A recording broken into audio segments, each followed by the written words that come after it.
시청자 여러분 안녕하십니까? 마켓 시그널 진행의 정보경입니다. 오늘도 시장은 유가의 불안함에 흔들렸습니다. 이란이 호르무즈 해협의 상선을 피격했다는 속보가 전해졌고요. 국제 유가 5% 넘게 치솟았습니다. 3대 지수도 영향을 받았는데요. 나스닥만 유일하게 강보합권, 나머지 지수들은 좀 일제히 하락하면서 마감을 했습니다. 오늘도 시장이 좀 불안에 떨고 있는데요. 시장이 우리에게 보내는 시그널과 이슈들 바로 한번 확인을 해보시죠. 마켓 시그널 본격적으로 출발합니다.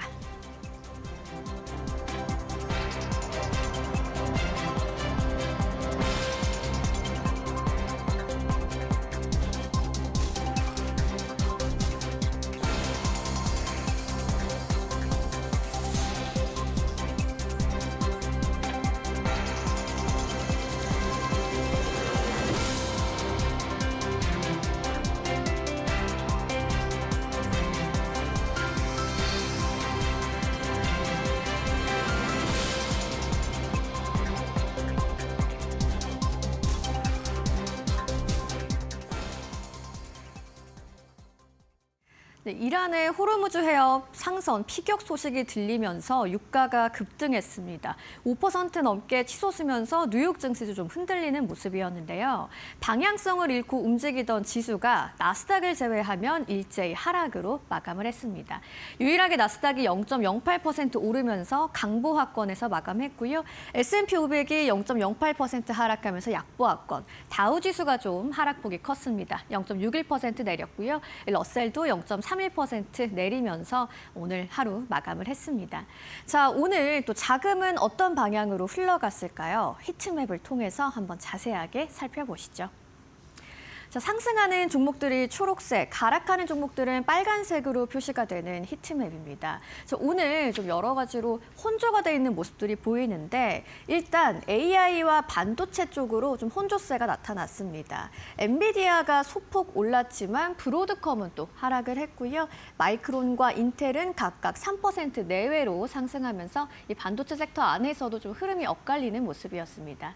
자, 한편 소프트웨어 쪽 살펴보시면 마이크로소프트가 소폭 내린 가운데 어제 실적을 발표했죠. 오라클이 오늘 10% 가까이 급등을 했습니다. 소프트웨어 쪽으로도 좀 흐름 엇갈리는 모습이었고 M7 종목들도 보시면요. 아마존이 1% 가까이 내렸지만 테슬라는 2% 넘게 상승을 했습니다.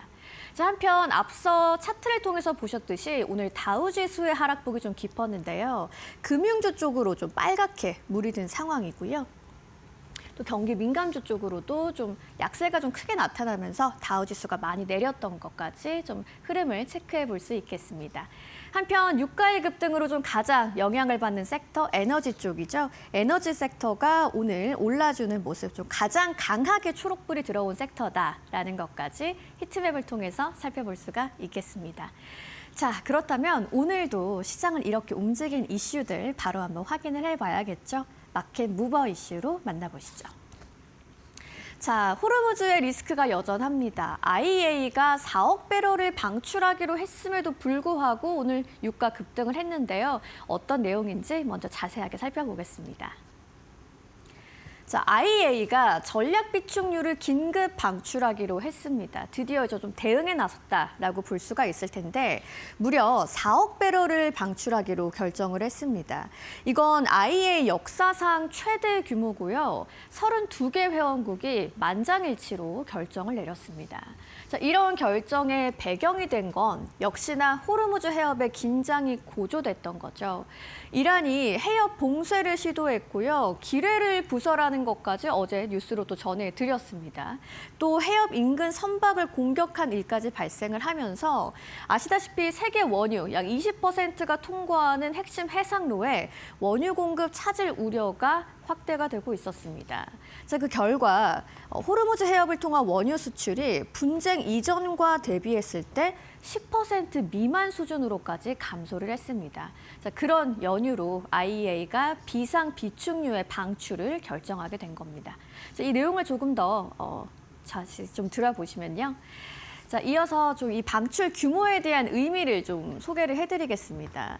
자, 글로벌 원유 소비가 하루에 약 1억 배럴 정도 됩니다. 그러다 보니까 이번 방출인 4억 배럴은 약 4일치 소비량이라고 좀 간단하게 해석을 해볼 수가 있는데요.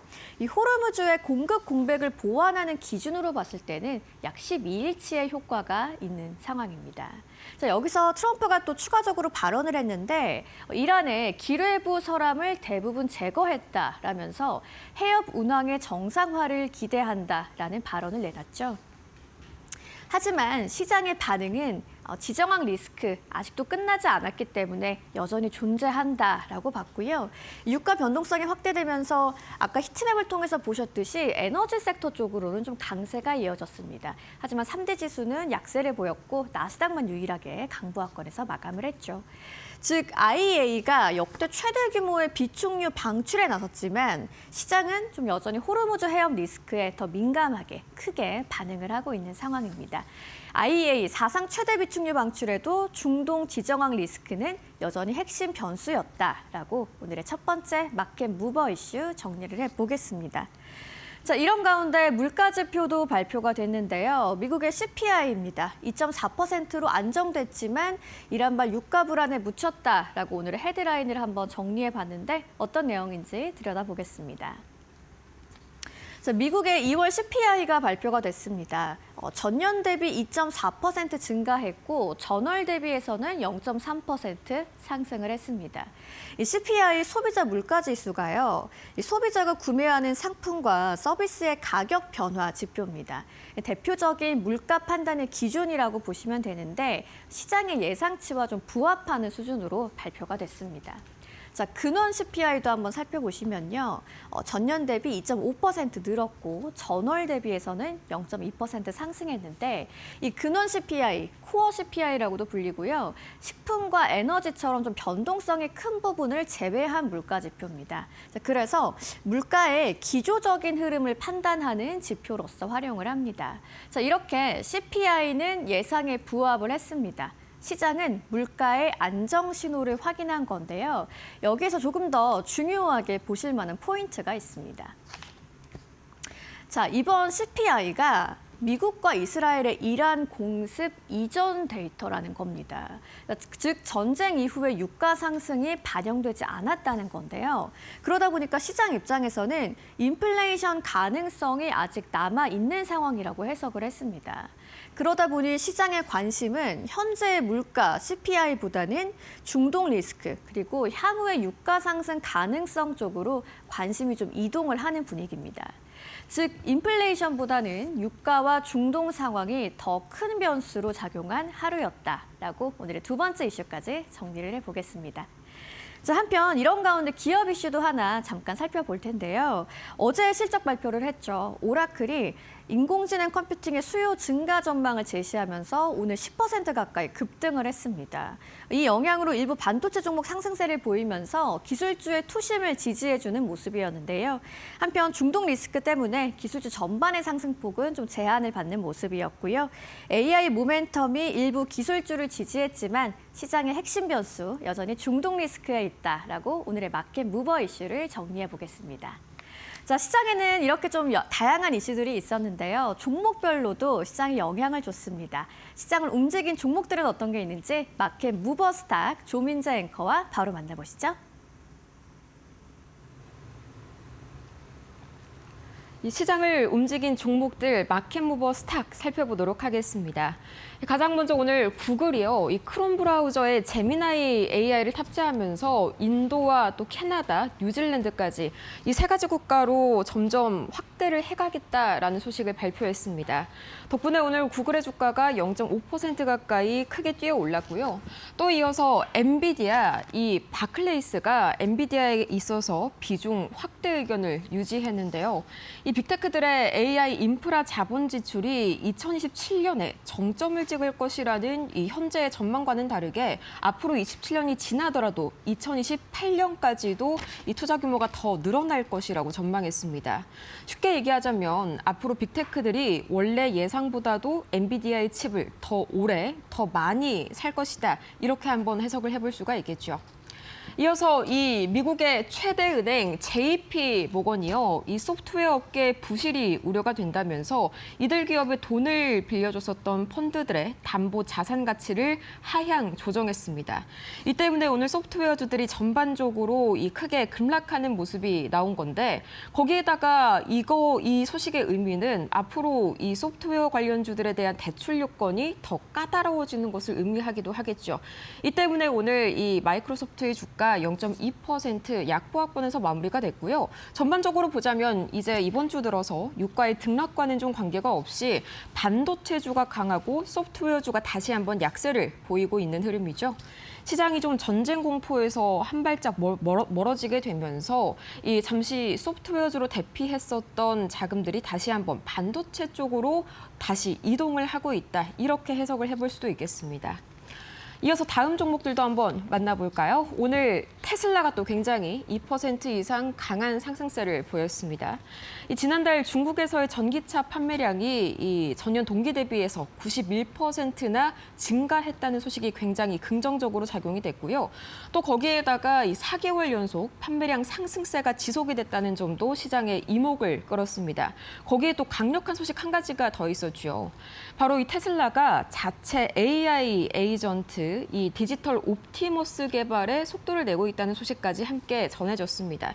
이 디지털 옵티머스는요, 쉽게 말해서 기업의 의사결정을 도와주는 AI 에이전트다라고 보시면 편하겠습니다. 이 반대로 아마존은 0.78% 하락했는데요. 이 아마존의 이커머스 사이트에서 대규모 장애가 연달아서 발생했다는 소식이 악재로 작용이 됐습니다. 단 2번 만에 이 오류 때문에 640만 건에 달하는 이 막대한 주문 손실이 발생한 아마존. 이 때문에 주가가 오늘 하락세로 마무리가 됐고요. 이어서 메타, 장중 내내 하락세를 보이다가 이 소식 하나에 이 장 후반 들어서 다시 한번 상승 전환을 하는 모습이 나타났습니다.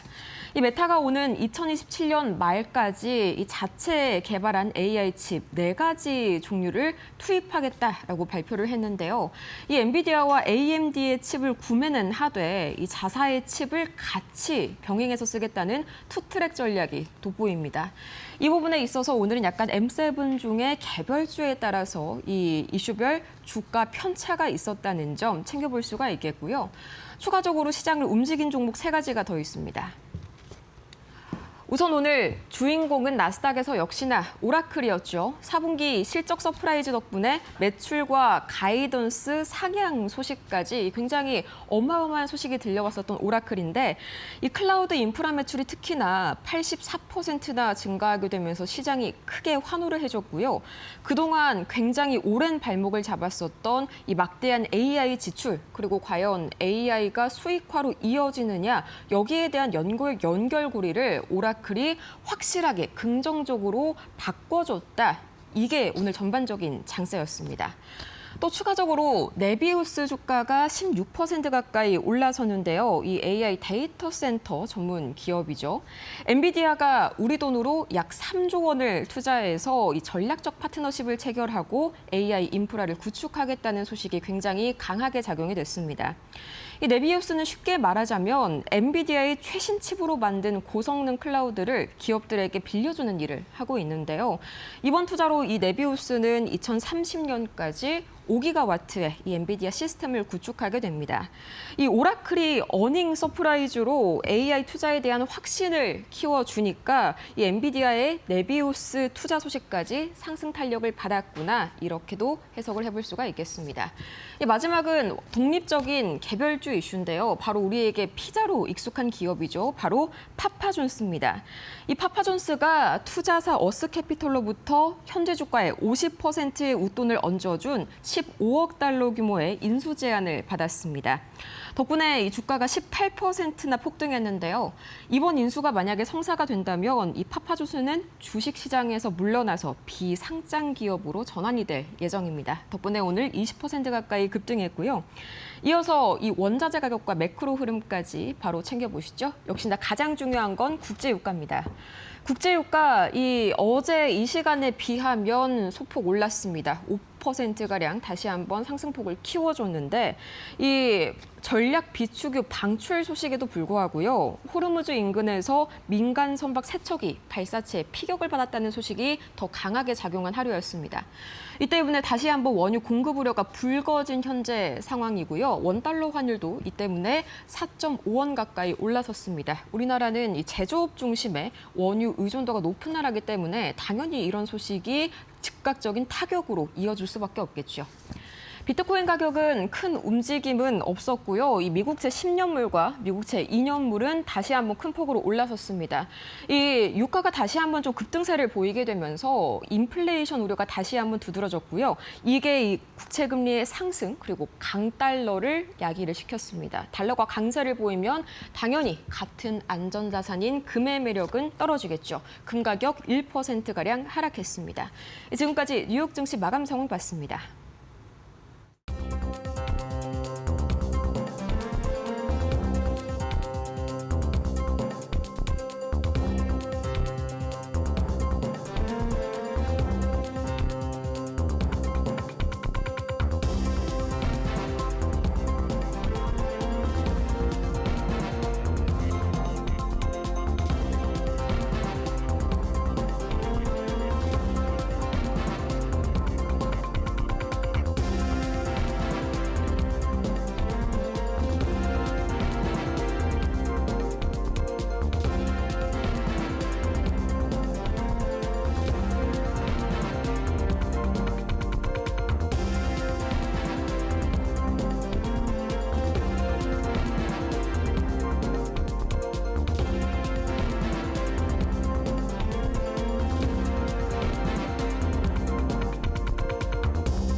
밤사이 뉴욕 증시 이 5가지만큼은 반드시 알아가세요. 머스트 노 5 출발합니다.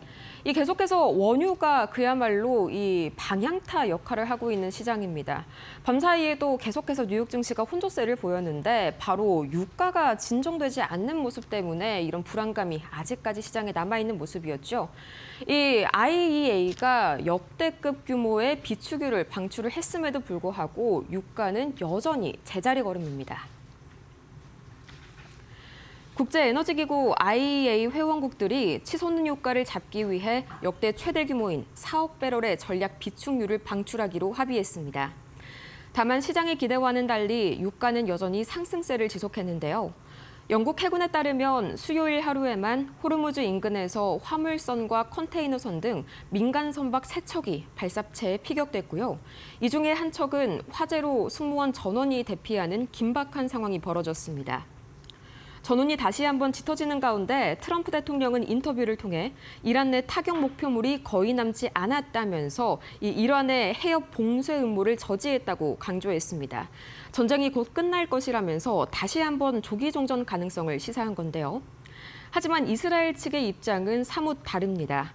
카츠 국방장관은 모든 목표를 달성할 때까지 시한 없는 전쟁을 공언하면서 트럼프 대통령과 뚜렷한 온도차를 보였고요. 이 비축유가 공급되는 속도보다 해협 봉쇄와 전쟁 장기화 공포가 더 빠르게 시장을 잠식하면서 유가는 여전히 이 배럴당 WTI 기준으로 80달러 선 후반선을 지나고 있습니다. 그나마 다행인 건 이 물가죠. CPI 관련 지표가 상당히 좀 예상치에 부합하게 나왔다는 건데 역시 이마저도 안심할 수가 없습니다. 아직 전쟁 관련 이슈가 묻지 않은 지표이기 때문입니다. 미국의 2월 소비자 물가가 2.4% 오르면서 일단 1월 수준을 유지했습니다. 변동성이 큰 에너지와 식료품을 제외한 근원 CPI 역시 2.5% 상승하면서 시장 예상치에 부합했습니다. 지표만 보면 겉으로는 안정세지만 시장은 폭풍 전야의 긴장감에 휩싸여 있는데요. 이번 조사에 이란 전쟁 발발 이후 20%나 넘게 폭등한 국제유가 상황이 전혀 반영되지 않았기 때문입니다. 실제로 전쟁 직후 휘발유 가격은 리터당 3.5달러 선까지 치솟으면서 19% 급등했고 항공유와 비료 가격마저 꿈틀대고 있습니다. 연준의 목표치인 2% 달성은커녕 전쟁이 장기화될 경우 오히려 물가가 3.5%까지 재반등할 수 있다는 경고도 나옵니다. 월가에서는 호르무즈 해협 봉쇄가 이어질 경우에는 유가가 배럴당 150달러를 돌파할 것이란 극단적인 전망도 확산되고 있는데요. 물가 불확실성이 커지면서 연준이 금리 동결로 돌아설 것이란 관측에 무게가 실리는 가운데 전쟁 장기화가 인플레이션의 최대 분수령이 될 전망입니다. 이 전반적인 시장 분위기가요, 비단 유가뿐만 아니라 이 금융 섹터를 중심으로 좀 뒤숭숭하기도 했습니다. 계속해서 3호 신용 시장에 좀 빨간불이 켜지고 있는데 오늘은 이 클리프워터가 바로 그 진원지였습니다. 1조 8천억 달러 규모의 거대 자본시장인 3호 신용업계 경고등이 다시 한번 켜졌습니다. 대형 운용사 클리프워터에서 한도치의 2배가 넘는 14%의 환매 요청이 쏟아진 겁니다. 블랙록과 블랙스톤 등 대형사들 역시 빗발치는 자금 회수 요구에 직면해 있는데요. 핌코는 이를 두고 수년간 이어진 부실한 대출 심사가 낳은 결과라고 강하게 비판했습니다. 특히 AI의 공세로 수익성이 나빠진 소프트웨어 기업들에 대한 부실 우려가 투자자들을 겁먹게 하고 있습니다. 상황이 이렇다 보니 월가 공룡 JP모건은 3호 신용 펀드들의 담보 가치를 깎아내리면서 선제적인 돈줄 죄기에 나섰습니다. 고위험 기업들에게 자금을 대며 급성장했었던 3호 신용시장을 향한 전통은행들의 시선이 싸늘해진 겁니다. 업계는 단순한 심리적 불안일 뿐이라면서 아직까지는 선을 긋고 있지만 이 수익률 하락과 연쇄 디폴트 경고가 잇따르면서 3호 신용시장의 황금기가 저물고 있다는 분석이 나옵니다. 이제 한번 개별주 이슈로 가볼까요? 밤사이에 테슬라의 주가가 2% 이상 급등했습니다. 그 테슬라의 관련 이야기를 만나보기 전에 이 오라클도 상당히 나스닥을 이끌었었죠. 오라클의 주가가 장중에 8%나 폭등했는데 AI 수익화 논란을 시원하게 없애준 오라클이었습니다. 오라클이 시장의 예상을 뛰어넘는 어닝 서프라이즈를 기록했습니다. 매출과 영업이익 모두 월가 전망치를 웃돌았고 주가는 시간의 거래에서 10% 이상 폭등했습니다. 시장이 특히 환호한 건 클라우드 인프라 매출이 무려 84%나 폭증했기 때문인데요. 그동안 AI에 돈만 쓰고 돈은 못 버는 것이 아니냐 이런 의구심이 많았는데 오라클은 32%라는 높은 마진율을 공개하면서 AI 사업의 수익성을 수치로 입증했습니다. 증권사 평가도 뜨거웠는데요. JP모건은 압도적인 실행력이라면서 투자 의견을 상향 조정했고 도이치뱅크는 15년 만에 최고의 유기적 성장이라고 치켜세웠습니다. 막대한 설비 투자에도 불구하고 약속된 물량을 제때 공급할 수 있는 능력을 보여준 점이 주요했습니다. 이번 실적은 AI 인프라 산업의 고질적인 문제였던 수익성 우려를 해소했다고 평가받고 있고요. 막대한 AI 투자가 실제 매출과 높은 이익률로 전환되고 있음을 직접 보여주면서 AI 산업 전반의 펀더멘털에 대한 신뢰가 회복된 하루였습니다. 여기에 오늘 오라클과 함께 주인공이었던 테슬라, 여러 가지 이슈가 있었습니다. 중국 내 판매도 다시 한번 반등세를 계속해서 이어가고 있는 모습이었고요. 가장 큰 이슈는 바로 테슬라와 xAI가 합작을 한 매크로 하드의 공개였습니다. 일론 머스크가 마이크로소프트를 겨냥한 풍자 섞인 이름 매크로 하드 프로젝트를 전격 공개했습니다. 테슬라와 xAI의 자원을 결합한 거대 AI 합작품인데요. 이번 프로젝트의 핵심은 바로 디지털 옵티머스, 기업의 운영 상황을 AI가 실시간으로 시뮬레이션하면서 의사결정을 돕는 AI 에이전트인데요. 특히 테슬라 특유의 비디오 학습 방식을 도입해서 단순 이미지 분석을 넘어서 실시간으로 상황을 인지하고 반응하는 차별화된 능력을 갖췄습니다. 머스크는 이 정도 기능을 구현한 회사는 어디에도 없다라면서 강한 자신감을 드러냈는데요. 테슬라의 오토파일럿 팀이 xAI의 컴퓨팅 자원을 흡수하면서 개발의 속도를 내고 있는 만큼 AI 주도권을 잡기 위한 머스크의 승부수가 시장에 어떤 파장을 일으킬지 주목됩니다. 여전히 유가가 불안한 가운데 반도체가 다시 한번 이 승기를 쥐어가고 있는 시장이고요. 여기에 개별주 이슈까지 이 모멘텀이 강했던 하루였습니다. 지금까지 머스노우 5를 살펴봤습니다.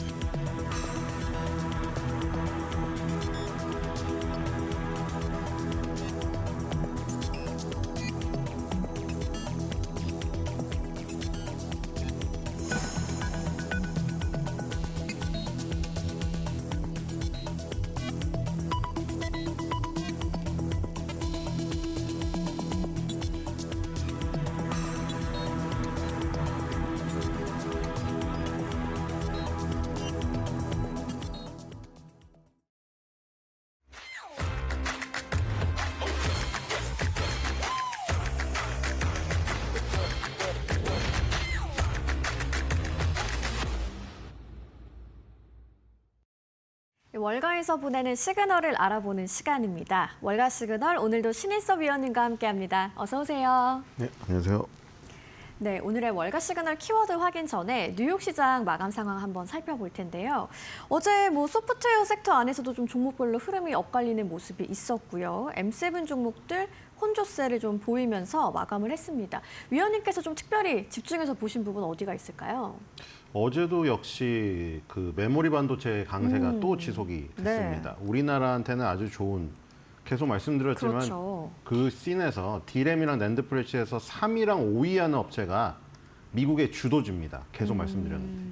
그 섹터에서 1, 2위 하는 업체가 우리나라에 있어요. 네. 그러니까 3위, 5위 하는 업체가 저렇게 맨날 강세를 보이면 1, 2위 하는 업체를 가진 주식시장은 좋을 수밖에 없겠죠. 그래서 저런 그 상황들이 이 전쟁이라는 외부 변수에도 불구하고 우리나라의 반등을 점칠 수 있는 아주 큰 포인트고, 그리고 이제 매그니피센트 세븐의 어떤 일원들, 그리고 파인나인의 일원들도 조금 다시 한번 내가 주인공이었어 옛날에는 이러면서 머리를 들이미는. 네. 하지만 옛날처럼 매그니피센트 세븐이 어떤 단일 대우로 나가는 모습은 여전히 보기가 힘들다.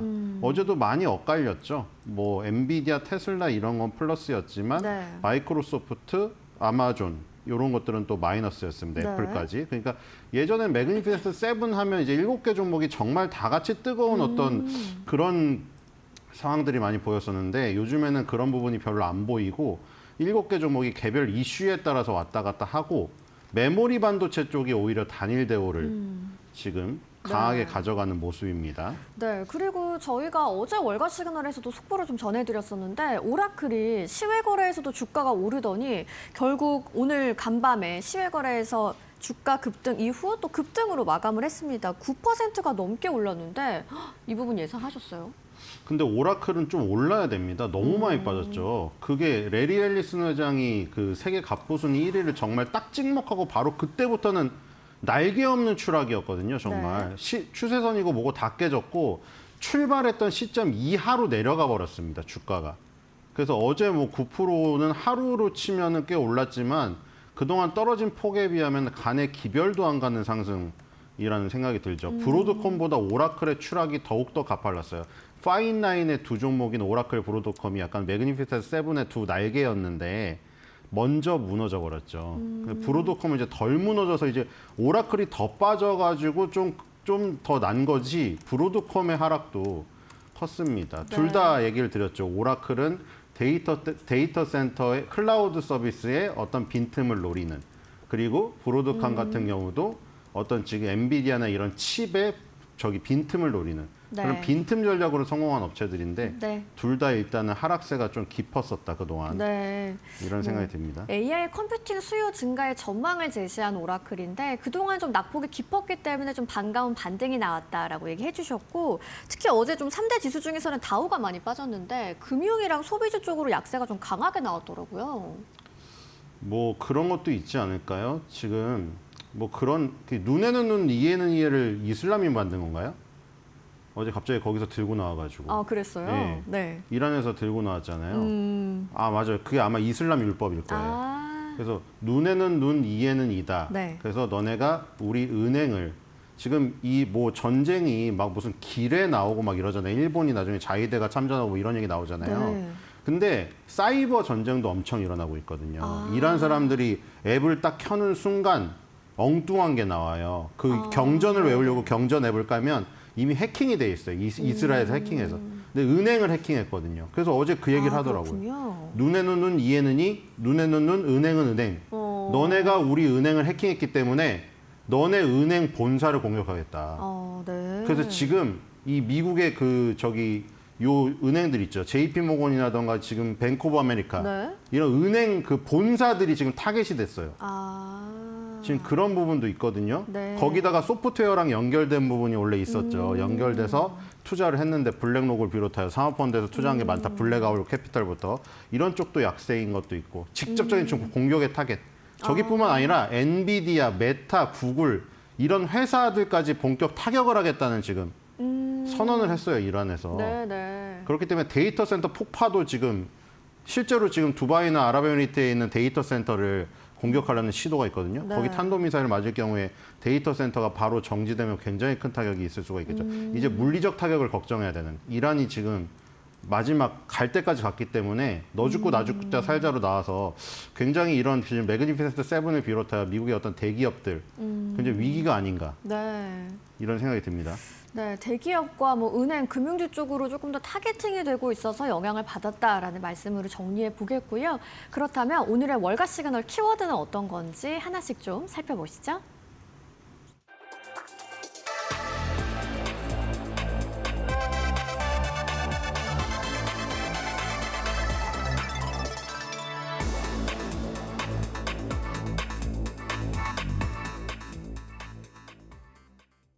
네, 월가에서는 반도체 장비 업황에 대한 낙관적인 시그널이 나왔습니다. 메모리 투자 확대 기대가 커지면서 장비 시장의 성장 전망이 좀 크게 상향이 됐는데요. 오늘의 월가 시그널 첫 번째 키워드, KLA 목표가 상향으로 준비를 해주셨습니다. 자, 어떤 내용인지 한번 들어볼게요.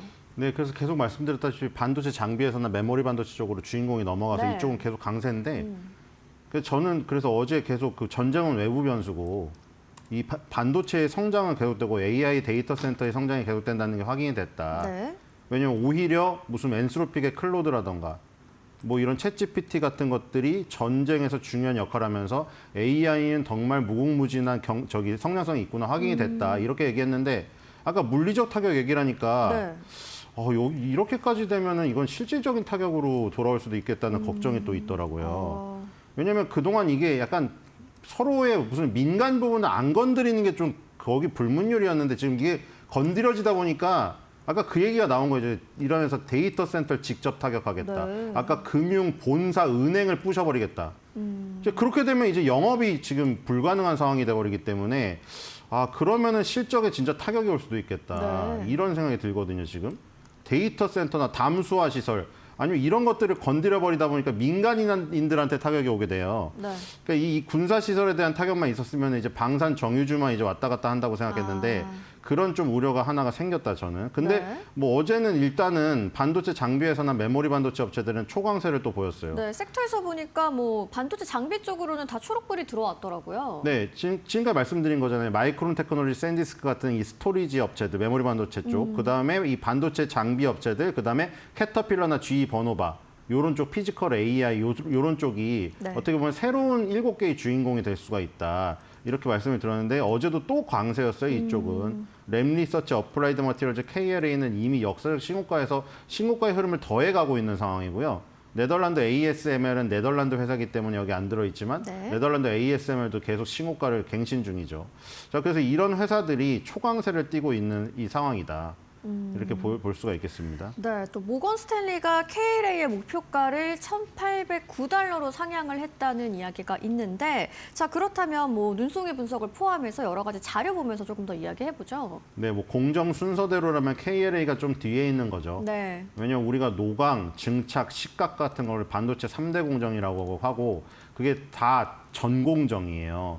후공정보다는 훨씬 더 중요도가 높고 네. 후공정이 최근에 이제 뜬 거죠. 검사나 이런 부분이. 근데 이제 이 KLA 같은 경우는 계측 장비 그리고 나아가 공정 제어의 1인자입니다. 어플라이드 머티리얼즈가 증착 그리고 ASML이 노광, 램리서치가 식각의 제왕이고요. 그리고 이제 KLA 같은 경우는 계측 장비 공정 제어의 이 제왕이라고 보시면 될 것 네. 같아요. 재무제표도 거의 만점이고요. 과거 실적도 만점, 미래 실적도 뛰어나고요. 당연히 성장주이기 때문에 배당에 인색한 거는 어쩔 수가 없는 상황이고 네. 가치에서는 중간 정도의 점수를 받고 있습니다. 자, 그리고 이 주가도 마찬가지죠. 조금 이제 밑으로 빠지는 듯 했지만 결국 삼각 수렴형을 완성을 시키면서 다시 네. 수렴형 위 탈출을 지금 눈앞에 두고 있는 지금 상황입니다. 51선의 지지를 계속 받고 있는 것도 그렇죠. 51선이 중간중간에 살짝 깨지긴 했지만 금방금방 회복을 하면서 전체적으로 보자면은 작년부터 계속 51선과 이격을 줄이면 상승했다가 51선과 이격이 넓어지면은 조금 조정을 했다가 계속 그런 지금 상황이거든요. 그럼 이번에도 또 51선과 이격을 줄이고 지금 거의 딱 붙어 있기 때문에 네. 다시 한번 이격을 넓히면서 상승을 한다면 저 고점과 고점을 연결한 추세선 보라색 선이 위치하는 쭉 그어보면 한 1,700달러 이상까지도 나오거든요. 네. 그러니까 지금 이런 것들이 어떻게 보면은 이격을 줄이고 조정을 받으면 좋은 게 위로 더 열리게 돼요. 네. 왜냐하면 상승 채널은 위랑 아래가 올라가면서 형성이 되어 있기 때문에 밑으로 빠져가지고 조금 고개를 수그리잖아요. 그럼 더 위로 올라갈 수 있는 여력이 생겨요. 여러분들 올라가지 마세요라고 나와 있지만 그 놀이터에서 이 미끄럼틀 거꾸로 올라가시죠. 그때 어떻게 올라가나요? 고개 숙이고 올라가죠. 왜요? 아, 네.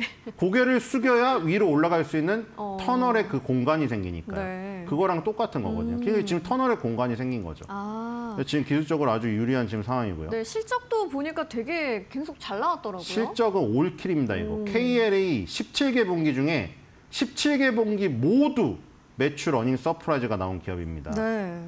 이거 KLA뿐만 아니라 아까 램리서치, 어플라이드 머티리얼즈, ASML 다 마찬가지예요.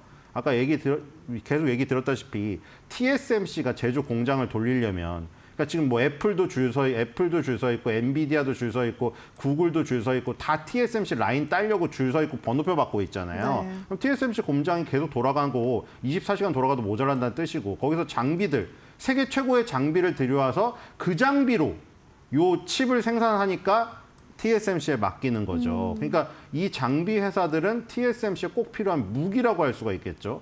TSMC의 밸류 체인, 핵심 벤더다. 근데 오히려 슈퍼 을이죠. ASML만 슈퍼 을이 아니라 이 지금 미국의 시가총액 상위를 차지하고 있는 이런 세계적인 반도체 장비 회사들은 전부 다 슈퍼 을입니다. KLA도 마찬가지고요. 네. 그래서 다 어닝 서프라이즈 17개 분기 모두 어닝 서프라이즈고 와. 1월 30일 날 나왔던 최근 실적 2026년도 2분기 실적 3.25 빌리언 달러 매출 예상을 3.3 빌리언 달러로 1.31% 상회했고요. 그리고 주당 순이익은 8.81 예상됐는데 8.85달러 나오면서 0.45 넘겼습니다. 그래서 지금 아주 좋은 가공할 만한 실적을 보이고 네. 있는 상태고요. 자, 이 목표 주가도 너무 높죠. 이것도 지금 거의 이제 2,000달러에 가깝거든요. 그렇네요. 이 나중에 또 액면 분할을 하지 않을까 이런 생각이 드는데 1718.87 지금으로부터 18.30 업사이드가 나옵니다. 자, 그리고 23개 의견 중에 17개 바이 6홀드. 좀만 더 매수 의견이 많았으면 스트롱 바이가 나올 뻔했어요. 자, 모더레이트 바이 평균의 매수 정도 네. 이 상태가 나와 있는 지금 상황입니다. 네, 메모리 투자 확대가 장비 업황의 회복 신호로서 좀 해석이 되고 있는 상황인데, 자 그렇다면 우리 시장에 영향을 미칠 만한 종목은 아무래도 반도체 장비 섹터에서 찾아볼 수 있지 않을까 싶거든요. 어떤 종목일까요? 아까 이 계측 장비라고 했잖아요. 네. 뭐 예를 들어 뭐 웨이퍼의 뭐 두께라던가 아니면 균열, 무슨 불량 이런 것들을 검사하고 나아가서는 아까 공정 제어라고 했잖아요. 네. 어떻게 보면 계측은 어떤 일부분의 부분인데 공정 제어는 전체적인 공정을 컨트롤하는 굉장히 중요한 어떤 지도자의 입장에서 하는 부분이죠. 우리나라에 이제 계측 장비를 하는 업체 중에 파크 시스템즈라는 종목이 있습니다. 얘네는 원자 현미경을 하는 업체인데 초미세화, 뭐 그리고 집적화 이런 것들이 이루어지다 보니까 사람의 눈으로는 할 수도 없고 현미경 자체도 엄청나게 우리가 뭐 생물에서 쓰던 원자 현미경을 써야 돼요. 그래서 파크 시스템즈 같은 업체가 계측 장비 업체로서 네. 우리나라에서 굉장히 움직일 수 있는 종목입니다. 네, 메모리 투자 사이클이 다시 돌기 시작하면서 반도체 장비주까지 좀 확산이 되고 있는데 우리 시장에서는 특히나 계측 장비 관련 종목으로 오늘 파크 시스템스를 시그널 종목으로 한번 이야기 나눠봤습니다. 이어서 월가 시그널의 두 번째 키워드도 바로 확인해 보시죠.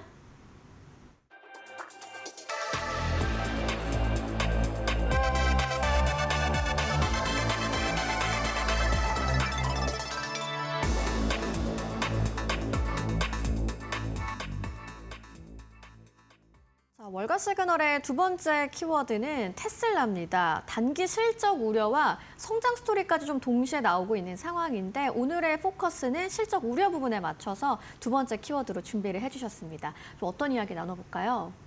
네, 일단 뭐 타이틀에 맞춘 얘기를 좀 하면은 네. 애널리스트들이 올해 인도 성장률 수정치를 그러니까 이 인도가 저기 인디아는 아니겠죠. 자, 인디아 인도가 아니라 네. 그리고 걷는 인도도 아니고요. 가져온다. 네. 그거를 추정치를 8.2에서 3.8로 무려 5% 가까이 깎았습니다. 굉장히 하향을 했네요. 네, 너무 많이 깎았고요. 네. 그리고 지금 오히려 3.8이라는 성장률 말고 그냥 마이너스 성장을 기록할 것이라는 예상도 있었습니다. 네. 마이너리티 리포트로. 자, 그리고 자본 지출을 200억 달러 이상으로 유지하면서 2026년에는 50억 달러의 잉여 현금 흐름 적자를 예상한다. 그러니까 쌓아놓는 돈도 없어진다는 뜻이죠. 네. 그래서 이제 월가 애널리스트 컨센서스 자체가 매수가 안 나오고 있다. 네. 보유다. 그러니까 우리나라에서는 뭐 사실 보유 의견을 매도로 치지 않습니까? 우리나라 네. 같은 경우에 그렇게 따지면 지금 상당히 좋지 않은 의견이고 뭐 이런 거를 굳이 안 보더라도 여러분들 딱 느끼시지 않나요? 서학개미 분들 저기 매수 상위 1위 자리를 놓쳤잖아요. 테슬라가 그런 부분도 있고 테슬라가 요즘에 나오는 거 보면 저는 테슬라 CEO 앨런 머스크 그러니까 약간 명함에 있는 앨런 머스크가 무슨 직업을 갖고 있느냐를 설명하기 위해서 그냥 테슬라가 쓰이지 테슬라가 예전처럼 뭔가 섹시한 느낌을 받는 뉴스를 전혀 지금 보지를 못하겠거든요. 오히려 스페이스X 얘기가 많이 나오죠. 근데 그런 것들이 예전부터 저기가 있었거든요. 기미가. 네. 저번에 옛날에도 자료 많이 보여드렸는데 이미 X에서 앨런 머스크가 언급하는 양이 스페이스X가 테슬라를 누른 지 한 2년 됐습니다. 거기서도 사실 느낄 수가 있었죠. 그렇게도 좀 확인을 할 수가 네. 있군요.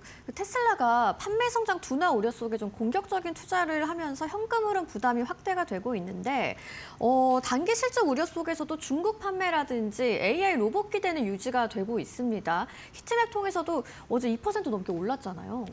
네, 예전처럼 화끈하게 못 오르고 있고 댄 네. 아이브스의 지금 나오는 그 얘기가 예전처럼 먹히지도 않더라고요. 캐시우드라던가 계속해서 나와서 그 당시에 뭐 2,500달러, 500달러, 600달러 막 얘기하면서 그렇게 뜨거운 모습이 안 보입니다. 그러니까 전기차 판매량이 네. 그렇게 많이 오르지 않기 때문이고 트럼프와의 관계가 안 틀어졌으면 어땠을까 싶은데 트럼프가 바이든의 어떤 정책들을 다 걷어들이면서 네. 전기차에 대한 부분이 다 안 좋아졌어요. 네. 보조금 세액공제 싹 다 폐지됐죠. 네, 네. 그리고 국토교통부 장관님하고도 자꾸 안 좋은 사이를 유지하면서 정책적으로도 지금 자율주행을 계속 허가를 받아야 되는 입장에서 사업적으로 불리하지 않는가. 그리고 구설수에도 많이 오르죠. 최근에 또 법정에 출두했잖아요. 옛날에 X에다가 또 험한 글을 하나 올린 것 때문에 또 법정에 나가게 됐습니다. 네. 이런 안팎으로 시끄러운 부분이 크게 도움은 되지 않는다. 뭐 말씀 듣다 보니까 테슬라는 좀 오각형 차트의 모습이 어떻게 생겼을지 궁금해지는데 자료 한번 같이 볼까요? 네, 굉장히 좀 너무 치우쳐 있는 약간 네. 뭐 앨런 머스크처럼 모난 그렇죠. 네. 앨런 머스크 좋아하시는 분도 많지만 안 좋아하시는 분도 많다는 것은 굉장히 모가 났다는 거거든요. 네. 트럼프도 그렇고.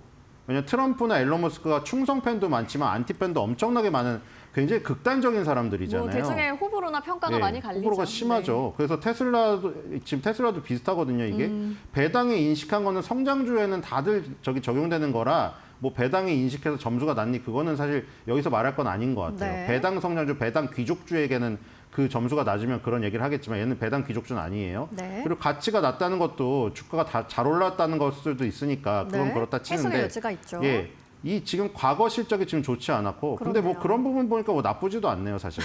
재무제표는 좋고요. 네네. 미래 실적에 대한 기대감은 있어요. 네네. 그래서 이런 부분 때문에 결국 테슬라를 서학개미 분들이 아직도 계속 사랑하시는 것 같다는 생각이 들고요.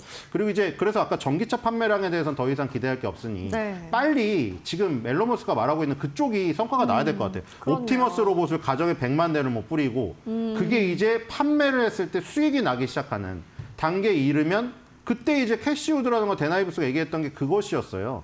옵티머스 로봇이라던가 네. 테슬라를 활용한 무슨 저 데이터 센터라던가 이런 쪽에 새로운 매출이 나와서 새로운 모멘텀이 생기면 이제 $600. 뭐 캐시우드는 아주 멀게 5년 내 10년 내 $2,500 부르짖었으니까 네. 그런 것들이 전기차 판매량만으로는 근거가 안 됐었거든요. 그래서 다른 모멘텀이 빨리 와야 된다. 근데 이제 네. 6월 달에 스페이스X한테 그 스포트라이트를 뺏겨버릴까 봐 저는 그게 걱정이에요. 아, 뭐 확실히 좀 CEO가 똑같잖아요. 그렇죠. 그래서요. 그쪽이 좀, 네, 그쪽이 좀 주목을 많이 하고 있는 상황인데 말씀하신 것처럼 이 AI 에이전트인 디지털 옵티머스도 개발 속도를 좀 내고 있는 상황이죠. 자, 그렇다면 우리 시장에서 시그널 받을 종목을 한번 얘기를 해봐야 될 텐데 어떤 종목으로 오늘 가져오셨을까요? 네, 현대차입니다. 물론 현대차가 네. 전기차를 만들기 때문에 네. 거기에 공통점을 빌려왔다. 뭐 이렇게 보실 수도 있는데 네. 저는 이 옵티머스 로봇에 초점을 맞춘 거죠. 그러셨군요. 현대차가 굉장히 지금 떡상을 해서 3위까지 오른 것은 그 CES에서 아틀라스가 나온 뒤에 갑자기 피지컬 AI가 붙어가지고 대박이 터진 거예요. 그 전에 뭐 엔비디아의 젠슨왕 회장님이 로보틱스의 시대가 온다 그 군부를 짚인 것도 있는데 거기다가 기름을 갖다 부은 거는 아틀라스가 딱 나오면서거든요. 그래서 그런 것들이 나오면서 뭐 현대차 킹산직의 몰락 이런 거 들어보셨죠? 네. 생산직들이 막 상의하고 난리가 났는데 뭐 사실 대세는 이미 그렇게 가고 있는 흐름이기 때문에 공장에 들어가는 것도 이제 이미 시작이 되는 것이고 가정용으로 이렇게 옵티머스 로봇이 100만 대 풀 것이다. 앨런 머스크의 이런 그 공언도 사실 이젠 더 이상 허언이 아닌 것을 우리는 조금 시대적인 흐름으로 받아들여야 되지 않을까. 네. 그래서 현대차를 비롯하여 기아, 현대모비스, 현대글로비스 이런 현대차 그룹 있죠. 네. 이런 것들이 테슬라의 어떤 그 옵티머스 로봇에 이렇게 굉장히 성장 기대감과 같이 궤를 하지 않을까. 뭐 물론 아까 말씀드린 대로 그런 것 때문에 걱정이 되긴 하거든요.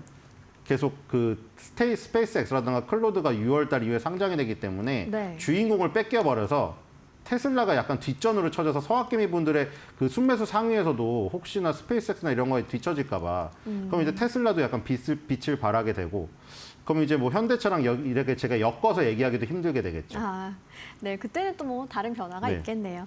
자, 테슬라가 단기 실적 부담 그리고 장기 AI 스토리가 좀 동시에 작동을 하는 구간인데요. 우리 시장에서 시그널 받을 종목으로는 현대차를 비롯해서 현대차 그룹주들을 한번 이야기해 봤습니다. 전기차도 전기차지만 좀 로봇이라는 키워드에 포커스를 맞춰보시면 좋겠네요. 오늘의 월가 시그널 신일섭 위원님과 함께했습니다. 좋은 말씀 고맙습니다.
외신에서 주목하는 국내 기업과 이슈에 대해 살펴봅니다. 숨겨져 있는 투자 정보 드리는 히든 글로벌 시간. 오늘도 조어진 타키온 대표와 함께합니다. 어서 오세요. 예, 안녕하세요. 네, 정말 유가에 일희일비하는 그런 시장입니다. 그만큼 투자 인사이트를 좀 확실하게 중심을 잡아두는 게 중요할 텐데 오늘 첫 번째 이슈는 어디에서 가져오셨나요? 예, 그 두산 에너비트 호재가 되는 뉴스를 이제 로이터가 보도를 했습니다. 아, 오늘 또 비슷한 이야기가 나왔나요? 예, 한번 예. 볼까요? 네, EU 집행위원장이 유럽 내 원전 축소가 실수였다라고 밝히면서 다시 한번 좀 우리 원전이 부각되고 있다. 뭐 이런 기사인 것 같습니다. 자세한 내용 좀 설명해 주시죠. 예, 그 최근에 이제 그 파리에서 국제에너지 원자력 정상회담이 열렸었는데 그 폰데어 라이엔 EU 집행위원장이 그 자리에서 EU가 유럽에 이제 원전을 축소하고 화석 에너지에 더 의존도 높아진 것은 실수였다라고 이제 평가를 했습니다. 이제 그 말을 갖다 공언하면서 실질적으로 미국보다도 더 EU로 비롯한 유럽이 녹색 에너지에 더 치중을 많이 하는 지역이거든요. 그렇다면 이제 집행위원장이라면은 물론 뭐 대통령은 아니지만 그래도 영향력 있는 인사이기 때문에 이분의 발언을 해서 유럽 내에서 야 원전을 지어야지 왜 원전 안 짓고 있어? 심지어 후쿠시마 사태에 본산인 일본도 후쿠시마 원전을 다 재가동하지 않았습니까? 이런 것들을 이제 유럽 각국 내에서 뉴스를 접하면서 이 폰데라이언 집행위원장의 발언을 말미암아서 그 유럽 내에서 전체적으로 이제 원전에 대한 선호도가 더 올라갈 것으로 여겨집니다. 네, 근데 이렇게 뭐 예전에 자기들의 정책을 부정할 만큼 뭐 실수라는 표현을 썼던 만큼 굉장히 좀 유럽 내에서 원전 비중이 축소가 된 것 같은데 어느 정도까지 축소가 됐길래 이렇게 강한 표현을 썼나요? 예. 예전에는 1990년에는 전력 생산의 3분의 1 정도가 원전에서 나왔습니다. 네. 그런데 그 현재는 15% 정도의 수준을 급감했기 때문에 3분의 1이면 30% 넘고 15% 절반으로 떨어지지 않았습니까? 네. 그래서 실질적으로 GDP 단일 국가로 치면은 물론 이제 중국이 2등이지만은 전체적인 지역권으로 묶으면 유럽이 이제 실제 GDP가 2위입니다. 그러니까 미국과 EU가 전체로 이제 1등, 2등을 다투고 있기 때문에 유럽 전체도 큰 경제 공동체로 볼 수 있는데 큰 경제 공동체에서 원전에 대한 비중이 절반으로 줄었다면 실질적으로 사실 원전을 갖다가 감소하고 원전을 퇴출시키는 그런 수순이었다고 볼 수가 있는데 오늘 말씀드린 폰데라이언 집행위원장의 발언을 말미암아서 15%에서 예전만큼 33%까지만 올린다면 시장이 엄청나게 커진다라고 볼 수가 있겠습니다. 아, 굉장히 큰 폭으로 좀 급감을 한 원전이네요. 자, 그러면 이게 원전을 좀 기피하는 현상 중에 하나가 좀 이유가 여러 가지가 있습니다만 이게 뭐 탄소를 배출한다 이런 오해도 있던데요. 사실입니까? 예, 그 탄소를 갖다 배출해서 원전을 기피하는 이유는 근본적으로 이제 지구 온난화의 주범이 탄소다라고 보기 때문에 원전을 기피하는 것인데 이런 시각이 일부 있긴 했지만 적어도 유럽에서는 그런 시각이 없습니다. 우리나라에서만 그런 시각이 일부 존재한다고 볼 수 있는데 유럽에서는 그런 시각이 없다고 제가 단언할 수 있는 이유가 무엇이냐면 유럽에서는 이미 2022년 7월에 텍소노미라 해가지고 이제 에너지 분류 체계를 가지는데 에너지 분류 체계에서 원전을 갖다가 무탄소, 탄소를 배출하지 않는 에너지로 분류한 적이 있습니다. 이것이 사실 우리나라에서 일부 논란이 되긴 했었는데 왜냐하면 이걸 받아들이면 우리나라에서 원전을 갖다 기피하는 것을 갖다가 목소리가 사그라지니까 이 자체를 갖다가 이제 받아들이지 않는 어떤 현상이 있었습니다. 근데 이거 받아들이지 않을 수가 없고 이건 EU에서 명확하게 문서로 책정한 것입니다. 그래서 이걸 받아들인 것이 EU의 공식적 입장인데도 불구하고 사실은 이 입장 갖다가 유럽 내에서도 그걸 거부하는 입장이 있었기 때문에 이번에 폰데라이언 집행위원장이 우리가 원전을 기피하면서 화석 에너지를 갖다 더 많이 배출하는 것을 더 많이 비중 높인 것 잘못된 실수였다. 그러면 화석 에너지를 뭘 더 배출을 많이 시켰느냐? 어디다 비중 높였냐? 가스입니다. 그러니까 푸틴에서 받아온 러시아산 천연가스가 비중이 더 높아지면서 그걸 말미암아서 유럽 전체가 푸틴의 볼모가 된 것이고 푸틴이 우크라이나 전쟁을 침공했을 때 EU가 전체적으로 대응하기가 난처했던 이것도 이런 배경 때문에 그렇습니다. 네, 그럼 이렇게 좀 탄소 배출을 감축할 수 있는 이 에너지 생성 방안 중에도 친환경 에너지도 있잖아요. 뭐 태양광이라든지 아니면은 뭐 지열 발전 같은 것도 있겠고요. 이것보다 원전이 더 가지는 장점이 따로 있을까요? 예, 그 태양광과 풍력 에너지가 있는데 유럽에서는 이 두 가지 에너지에 대해서 그 강점이 있고 거기다 에너지 비중을 높였죠. 근데 이 태양광과 풍력 에너지의 가장 큰 단점이 무엇이냐면 예를 들면 지금 시청하시는 분들도 다 생각해 보시면 태양광 에너지는 언제 가동합니까? 햇빛이 있어야 가동해요. 그러니까 밤에는 가동할 수 없죠. 낮이라 할지라도 구름이 끼면 가동할 수 없습니다. 이런 어떤 간헐적이라고 하는데 이 원전 생산을 그러니까 전기 생산을 했다가 멈췄다가 샜다가 멈췄다가 이런 간헐적인 어떤 부분이 제일 큰 문제입니다. 풍력 발전도 마찬가지죠. 풍력 발전 같은 경우는 바람이 불어야죠. 바람이 안 불면 어떻게 됩니까? 바람이 안 불면 전기 생산할 수 없어요. 그리고 풍력 발전의 가장 큰 단점이 무엇이냐면은 풍력 발전소 그 엄청난 그 블레이드가 돌아가는 것을 한참 떨어진 거리에서 보면은 멋있죠. 근데 근거리 가까이 가서 보시면은 뭔가가 그 마음에 머리에 좀 안 좋은 그 소음이 들립니다. 그 전자기파 그 저파의 어떤 소음이 계속 들리기 때문에 그 소음을 발명하면서 근처에서 이제 생기는 그 동물들을 키울 수 없어요. 이런 것들은 사실 풍력 발전의 가장 큰 최대 단점이라고 볼 수 있습니다. 이런 단점을 모두 다 해소할 수 있는 에너지원이 무엇이냐? 원전입니다. 그래서 원전을 갖다가 더욱더 이제 발전을 융성을 시킬 수밖에 없다는 구조라고 말씀드리겠습니다. 네, 그러면 이제 원전에 대한 매력은 알았는데 이 원전하면 떠오르는 대표적인 종목이죠. 이 두산 에너빌리티. 이게 뭐 원전뿐만 아니라 터빈 쪽에도 상당히 매력이 있는 종목이라고요. 얼마 전에 또 XAI 관련 이슈도 있었잖아요. 예.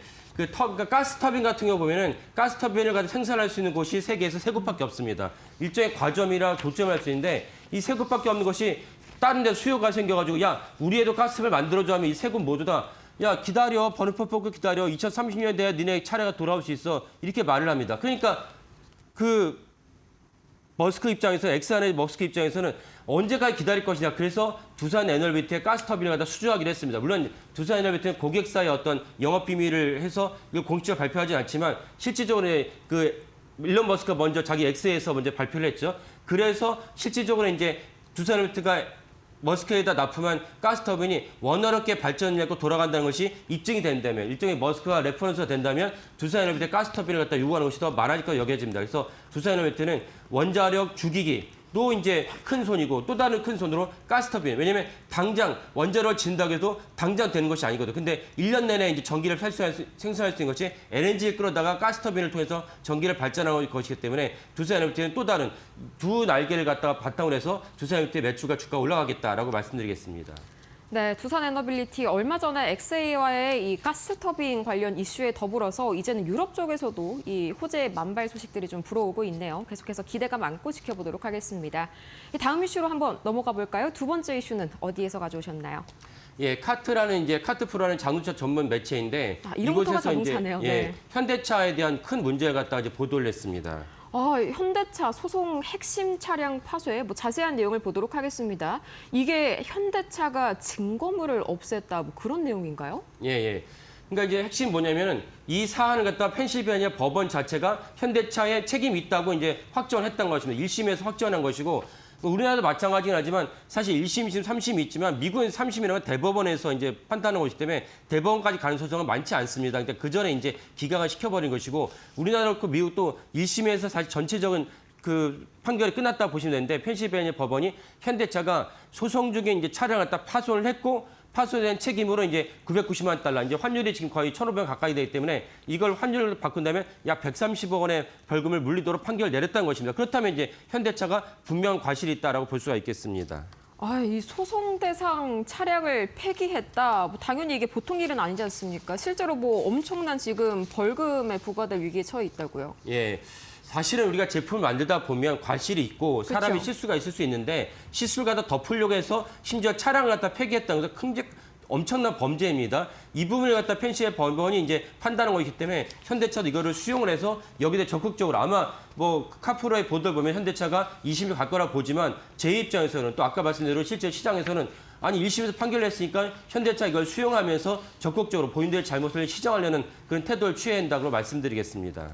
네, 근데 현대차가 과거에도 좀 불미스러운 일들이 있었지 않습니까? 리콜 문제도 있었고요. 약간 산재 관련 이슈도 있었잖아요. 예, 맞습니다. 그러니까 사실은 현대차가 세계 3위 완성차 업체이긴 하지만은 아까 말씀 리콜은 사실은 다반사가 일어나기 때문에 또 리콜이라는 건 현대차만 있는 것이 아니고 전 세계 완성차가 빈번하게 일어나는 얘기가 그렇다 치더라도 예를 들면 이제 제가 얼마 전에 이렇게 말씀드렸지만 기아 보이즈라는 신조어가 있습니다. 뭐냐면 현대차가 이거 기아차기는 하지만은 기아차가 그래도 제조비용을 아끼려고 조금 얼마 안 되는 이제 그 시동을 거는 안전체 갖다가 미비를 하는 바람에 청소년들이 그냥 재미 삼아서 기아차를 도난하는 일이 빈번하게 발생했습니다. 그래서 이 문제 때문에 기아차가 벌금도 물었고 그래서 생겨난 신조어가 기아차의 기아 보이즈입니다. 그리고 조지아 공장을 현대차 자랑하는데 조지아 공장을 빨리 짓다 보니까 짓다가 생긴 산재도 사망자도 발생했습니다. 우리나라에서 발생한 것이 아니고 현대차 미국 조지아 공장에서 발생했다는 것은 상당히 충격적입니다.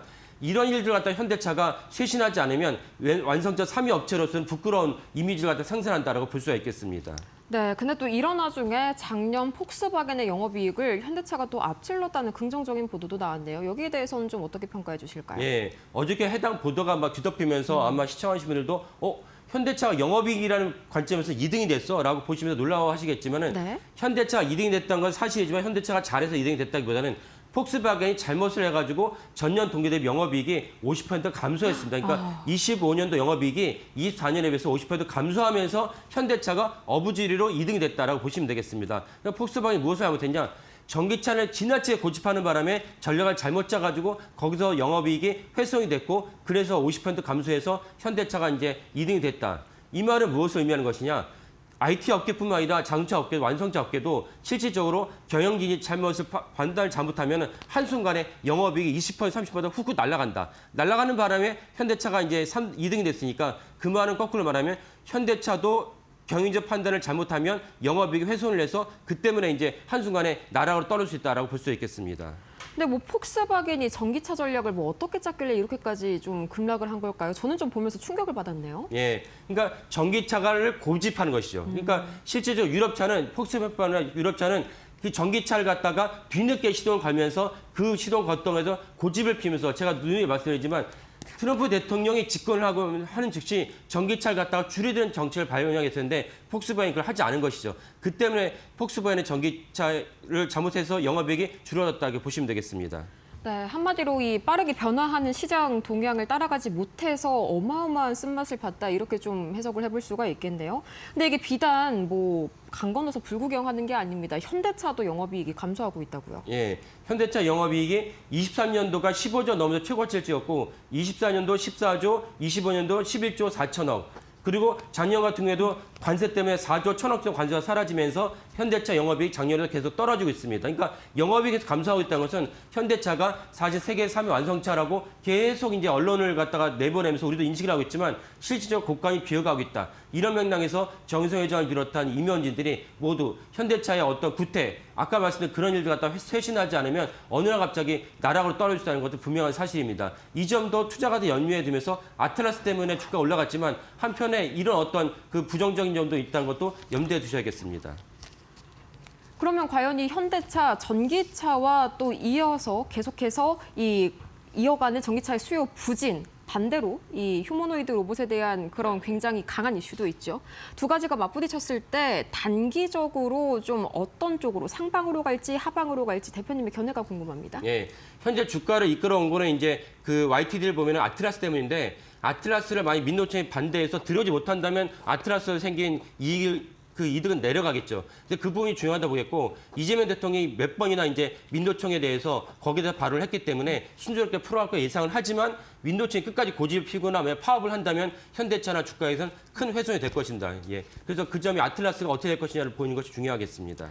네, 역시 노사 간의 일까지 함께 엮여있는 현대차인 만큼 좀 셈법이 복잡해집니다만 여전히 이 로봇 아틀라스에 대한 기대감은 가득한 현대차까지 만나봤습니다. 이렇게 해서 이 밤사이 나온 외신 투자인사이트 조호진 타키온 대표와 함께 자세하게 분석해봤습니다. 좋은 말씀 고맙습니다. 네, 감사합니다.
네, 여러분 안녕하십니까. 3월 12일 목요일입니다. 자, 오늘도 이데일리 신문에 나온 또 내용들 중에서 시장과 관련돼서 여러분들께 좀 도움이 될 만한 기사들 따로 좀 뽑아서 브리핑 또 해보겠습니다.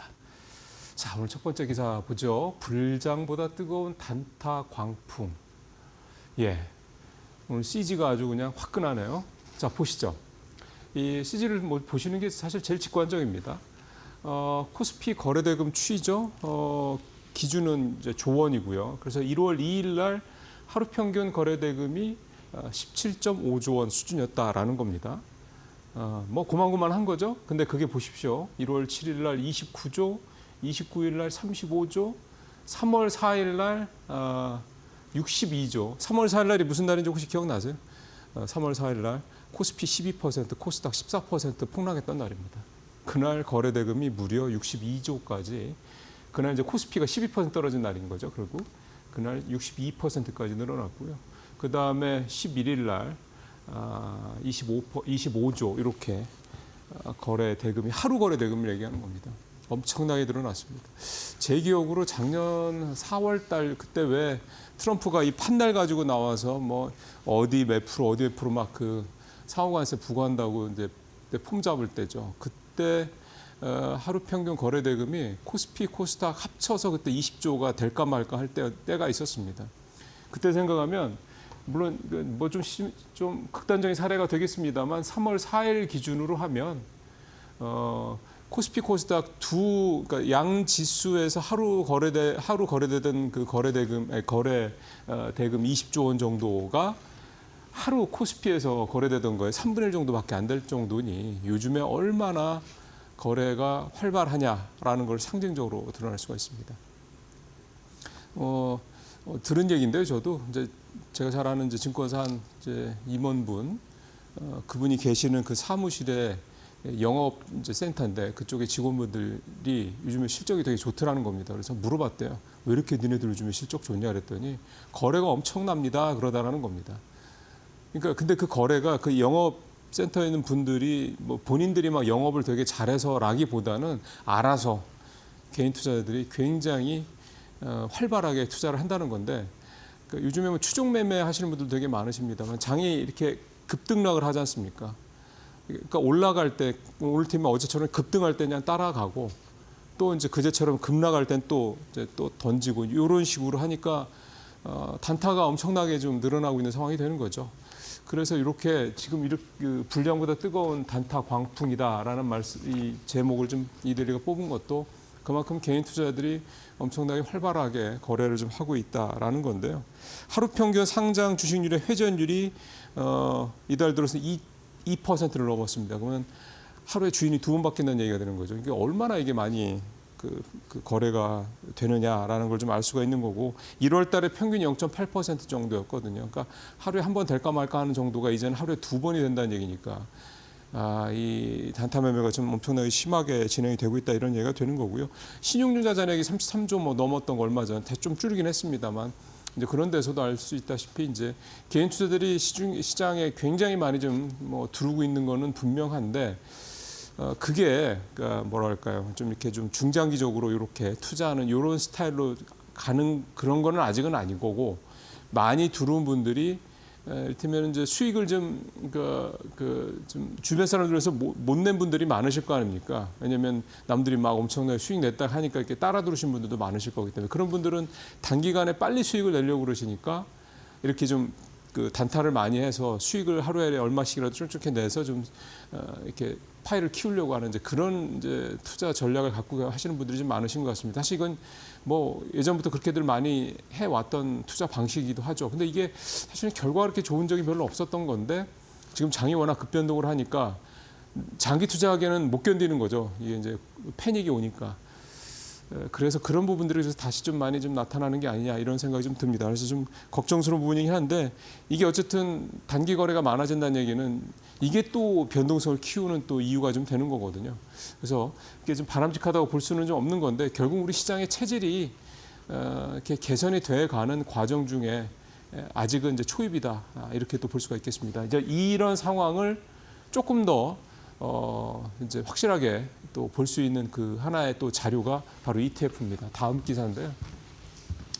이 기사를 제가 어제 준비하면서 합칠까 하다가 이제 따로 한 이유가 이제 그래서 그렇습니다. 자, 냉온탕 장세 이달 지수 베팅 늘고 ETF 단타도 급등했다. 이제 사실은 내용은 같은 내용입니다. 근데 ETF만 요즘에 ETF 투자하시는 분들이 워낙 많으시기 때문에 ETF만 좀 별도로 이렇게 이데일리에서도 발라서 기사를 좀 올린 건데요. ETF 거래 대금이 84조 이달 들어서 그렇습니다. 이렇게 집계가 좀 됐고 특히 이제 지수 우리가 이제 지수 ETF 그러니까 뭐 인덱스 ETF로 이걸 많이들 투자를 하시지 않습니까? 뭐 코덱스 200, 뭐 코스닥 150 이런 것들 많이 투자를 하시는데 이렇게 지수 ETF 거래 대금이 그 중에서 48조 그리고 반은 지수고 반은 레버리지하고 또 곧버스 이렇게 두 배. 뭐 위든 아래든 이렇게 투자하는 게 거의 또 절반 이렇게 좀 나눠지고 있는 그런 상황이었습니다. 코덱스 200 같은 경우 지난해 하루 평균 거래 대금 대비 최근에 3.8배래니까 거의 4배 정도 지수 인덱스 ETF에 투자하는 이 거래가 늘어났다 이렇게 좀 볼 수가 있겠고요. 그다음에 레버리지 같은 경우도 뭐 17조 코덱스 레버리지가 코덱스 그다음에 150 레버리지 같은 경우 15조 레버리지 ETF들 전체 가운데서 가장 크니까 지금 앞서 이제 말씀드린 단타 매매 이게 이제 개별 종목도 물론 당연히 크겠고요. 그다음에 ETF 같은 경우는 지수 또는 지수 레버리지 상품 ETF 상품에 대한 이 소위 말하는 단타 매매가 좀 굉장히 활발하게 좀 벌어지고 있다 이렇게 좀 볼 수가 있겠습니다. 그래서 코덱스 그러니까 이 ETF 회전율도 코덱스 200을 기준으로 봤을 때 20% 수준으로 좀 나오는 건데 이게 한 1년 전 대비해서 3배 정도 늘어난 거다. 이게 좀 얘기가 좀 집계가 좀 되고 있습니다. 그리고 코덱스 인버스 같은 경우는 하루 회전율이 98%니까 하루에 인덱스 ETF를 사고 팔고 하는 사람들, 주인이 한 번 정도 바뀌는 정도 수준까지 늘어나고 있다. 인덱스 ETF인데도 그런 겁니다. 지금 두 기사를 결국 종합을 해보면요. 사실은 이렇게 급변동했던 경우는 경험하기가 좀 쉽지 않습니다. 또 잘 아시는 것처럼 지금 시장이 우리가 무슨 옛날에 뭐 팬데믹이라든가 외환위기, 뭐 금융위기를 겪을 때처럼 그런 뭐 굉장히 어떤 매크로적으로 뭔가 엄청난 상황이 좀 벌어진 게 아니지 않습니까? 근데 아까 말씀드린 것처럼 지난 3월 4일 날 코스피 14%, 코스피 12%, 코스닥 14% 폭락할 때 그때 세웠던 기록이 코스닥은 역대 최고 하락률, 코스피는 역대 두 번째 하락률. 근데 역대 1위 하락률이 그때 그 금융위기 때 12.06%인가요? 그때 이후에 처음이었던 겁니다. 그러니까 이게 참 펀더멘탈하게 지금 글로벌 경제가 뭐 어떻게 뭐 대단히 망가지고 이런 상황이 아님에도 불구하고 이렇게 변동성이 커졌다는 얘기는 그동안 우리 시장이 사실은 작년에 올랐던 거 이런 것들 또 올 초에 올랐던 거 뭐 코스피가 40% 올랐으니까요. 떨어지기 전 얘기긴 합니다만 2달 사이 뭐 이런 것들 이게 사실은 과거에 볼 수 없었던 그런 거죠. 그런 것들이 좀 겹쳐 있다 보니까 이렇게 좀 지수의 변동폭이 좀 커졌다 상황이 되고 그런 것들이 이런 시장을 또 이제 경험하시는 분들이 또 있기도 합니다만 또 새롭게 경험하시는 분들 많다 보니까 이분들이 이제 아무래도 이 멘탈 관리가 아직은 그렇게 좀 편하게 잘 안 되시는 거죠. 그러다 보니까 이제 못 견디시니까 빨리 팔고 또 확 올라가니까 따라 붙고 이제 이런 식의 투자 어떤 방법들이 좀 나타나고 있는 것 같습니다. 이게 사실 뭐 장기적으로 봤을 때 이렇게 계속 투자는 못 합니다. 사람이 지치죠. 그리고 수익이 잘 나기 힘듭니다. 과거의 경험을 봤을 때. 그래서 장이 지금 급변동을 하긴 하는데 펀더멘탈이 확실하다면 그냥 이렇게 사고 팔고 자꾸 하시는 것보다는 그냥 딱 갖고 그냥 견디시는 거죠. 그런 것도 사실 우리가 장기 투자를 뭐 죽을 때까지 투자하려면 좀 배워야 될 필요성도 좀 있다라는 생각도 듭니다. 어쨌든 이 두 가지 기사를 보면서 과거에 어떤 좀 우리가 좀 좋게 보지 않았던 모습들이 다시 나타나긴 하는 건데 결국 우리 시장의 펀더멘탈이 탄탄하게 계속 2, 3년 장기적으로 가고 우리가 뭐 6천, 7천, 8천, 만 진짜 이렇게 간다고 그러면 이런 식의 투자 방식들도 조금씩 비중이 줄어들지 않겠느냐 그렇게 기대감을 좀 가져봅니다. 네. 자, 조금 이제 당장 시장 관련된 내용은 아닙니다만 여러분들께서 좀 관심을 많이 가지실 만한 내용도 좀 하나 가져왔습니다. 구윤철 경제부총리가 최고 가격제죠, 유가 가격 상한제 요거에 관련해서 어제 조금 더 구체적인 얘기를 했습니다. 어제 구윤철 장관의 이 경제부총리 얘기는 크게 두 가지입니다. 하나는 이 유가 관련된 얘기고 하나는 이제 이 경기 부양책과 관련된 지금 대통령이 추경을 얘기를 좀 했기 때문에 그와 관련된 두 가지 얘기를 어제 가장 중요하게 했고요. 그래서 첫 번째 유가 관련돼서는 최고 가격제는 적정 가격을 1,800원 정도로 좀 생각을 하고 있다. 이게 1차입니다. 그래서 이제 이 상황이 일단 1,800원 정도. 지금 제가 어제 기름을 좀 넣었었거든요. 견디다 못해서. 1,500원대 후반, 제가 사는 동네가 이렇게 좀 싼 데가 있습니다. 1,500원대 후반에 넣던 데를 어제 1,900원대 후반에 넣었으니까 400원이 한 2주 사이에 한 400원이 오른 거죠. 근데 저희 동네는 비교적 싼 데입니다. 딴 데 2,000원 넘은 데 많다는 얘기도 좀 듣고 있는데. 그러니까 이런 부분 관련해서 일단은 이거를 그렇다 해서 뭐 2,000원 이거를 뭐 1,500원, 1,600원으로 갑자기 3,400원을 한꺼번에 끌어내기는 좀 어렵죠. 그러다 보니까 이거를 일단 1차적으로 1,800원, 그러니까 대략 한 10% 정도 내리는 정도부터 일단 시작을 하겠다. 이렇게 좀 얘기를 좀 했고요. 이렇게 하는 대신에 이제 이 시행을 이런 정부의 어떤 방침을 잘 따르지 않는 데들에 대해서는 그제도 말씀드렸던 것처럼 강력한 어떤 그런 페널티 정책을 좀 추진을 하겠다. 그렇게 했고 이런 최고 가격을 2주 단위로 계속해서 이제 업그레이드를 하겠다, 업로드를 하겠다 그렇게 또 얘기를 했습니다. 자, 추경과 관련돼서는요, 많은 분들이 걱정하는 거는 추경은 좋은데 작년에 우리가 그 정부 지원금 나온 것 때문에 상당히 우리 자영업자분들이라든가 내수가 조금 좀 좋아지는데 좀 도움이 됐다는 얘기 많이 했지 않습니까? 근데 문제는 뭐냐면 이게 빚이기 때문에 이제 문제인 거죠. 그래서 이 국채를 또 발행하는 게 아니냐라는 우려가 있었는데 이 부분 관련돼서는 국채 발행 없이 추경을 편성할 수 있다. 라고 얘기를 했습니다. 이건 굉장히 사실 중요한 내용이 됩니다. 이것 때문에 사실은 최근에 우리 채권 금리가 굉장히 많이 뛰었거든요. 국채를 발행하면은 채권 값이 떨어지니까 금리가 올라가지 않습니까? 그러니까 시장에서 선반영을 한 거죠. 추경한다고? 아유, 그럼 또 국채 발행해야 되겠네? 그럼 금리 올라가는 거죠. 이렇게 생각을 했던 건데 정부가 그래서 그런 부분도 감안해서 채권 시장에 좀 충격도 있으니까 그래서 국채 발행을 없이 가겠다. 그럼 국채 발행 없이 뭔 돈으로 해요? 라고 얘기를 하니까 일단 세수가 잘 두르고 있고요. 작년에 워낙 또 좋았지 않습니까? 그 부분이 있겠고 또 하나가 이 주식시장이 워낙 활성화가 되니까 이쪽에서 증권거래소 이런 부분도 조금 잘 두르고 있다. 증권거래소 같은 경우는 예측치의 2배 이상이다 이런 얘기를 했습니다. 그래서 뭐 일테면 뭐 이렇게 일단 해서 이번 추경을 이렇게 좀 생각을 하고 있다고 했고 대신 이제 작년 같은 이 민생지원금 이런 거는 이번에는 없다 그렇게 또 얘기를 했습니다. 그래서 이 추경은 아마 이 기름과 관련돼서 유가가 갑자기 뛰니까 이런 부분 관련돼서 좀 문제가 생기는데 충격을 많이 받고 있는 그런 분야, 뭐 중소기업이라든가 이런 쪽으로 좀 배치를 할 가능성이 높다 이렇게 생각이 좀 들고요. 그 다음에 우리 성장률 관련돼서는 중동 사태가 장기화되면은 우리 성장률 하락은 불가피하다. 근데 장기화만 되지 않는다면 지금 나오고 있는 2%대 정도의 올해 성장률은 가능하다. 이렇게 또 얘기를 했습니다. 자, 마지막으로 하나만 더 보겠습니다. 트럼프 폭주와 키운 리쇼어링, 현대차 로봇 사업의 기여다. 예.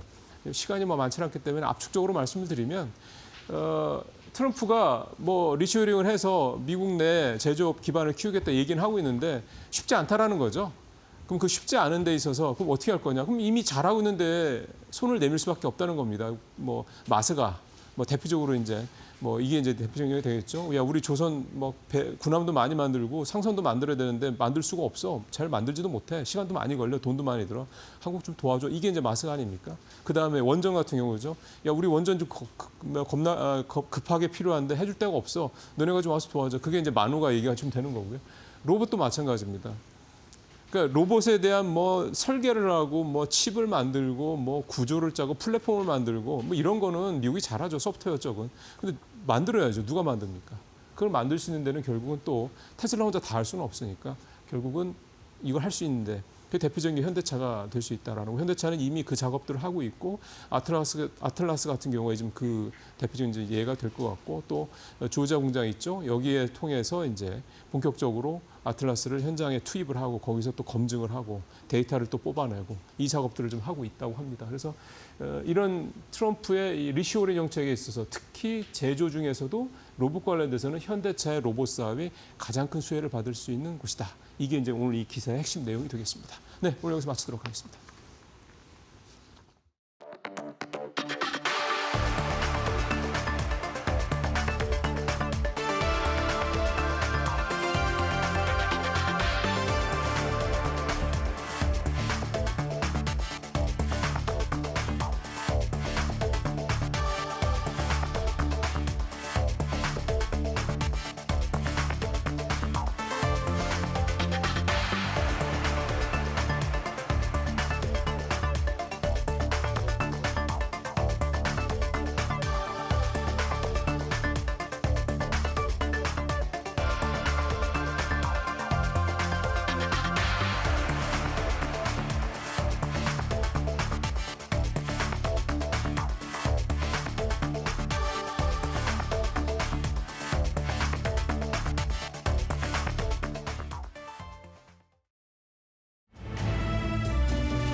시장이 참 복합적인 흐름입니다. 밖으로는 뭐 중동 변수, 유가, 환율 같은 매크로 부담이 여전한데요.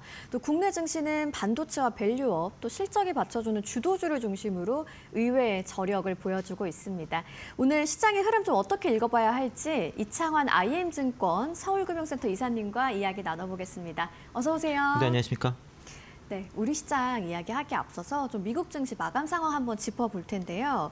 간밤 뉴욕 증시가 유가 상승이라는 부담 속에서도 좀 기술주가 일부 버티면서 지수 흐름이 엇갈렸습니다. 전체적인 마감 특징 한번 짚어주시죠. 예, 다우랑 S&P는 하락 마감했고 네. 그 나스닥은 상승 마감한 것이 국내 증시와 상당히 유사하다 볼 수 있겠고요. 아. 그 에너지 비용 상승 우려와 그 소비재 기업들의 실적 부진에 따라서 다우존스와 S&P는 하락을 했지만은 오라클의 그 AI닝 그 어닝 서프라이즈에 네. 힘입어서 이제 기술주가 이제 시장을 방어하면서 나스닥은 이제 상승 마감을 했는데 그러니까 시장의 악재와 호재가 좀 같이 있다고 보시면 좋을 것 같고요. 네.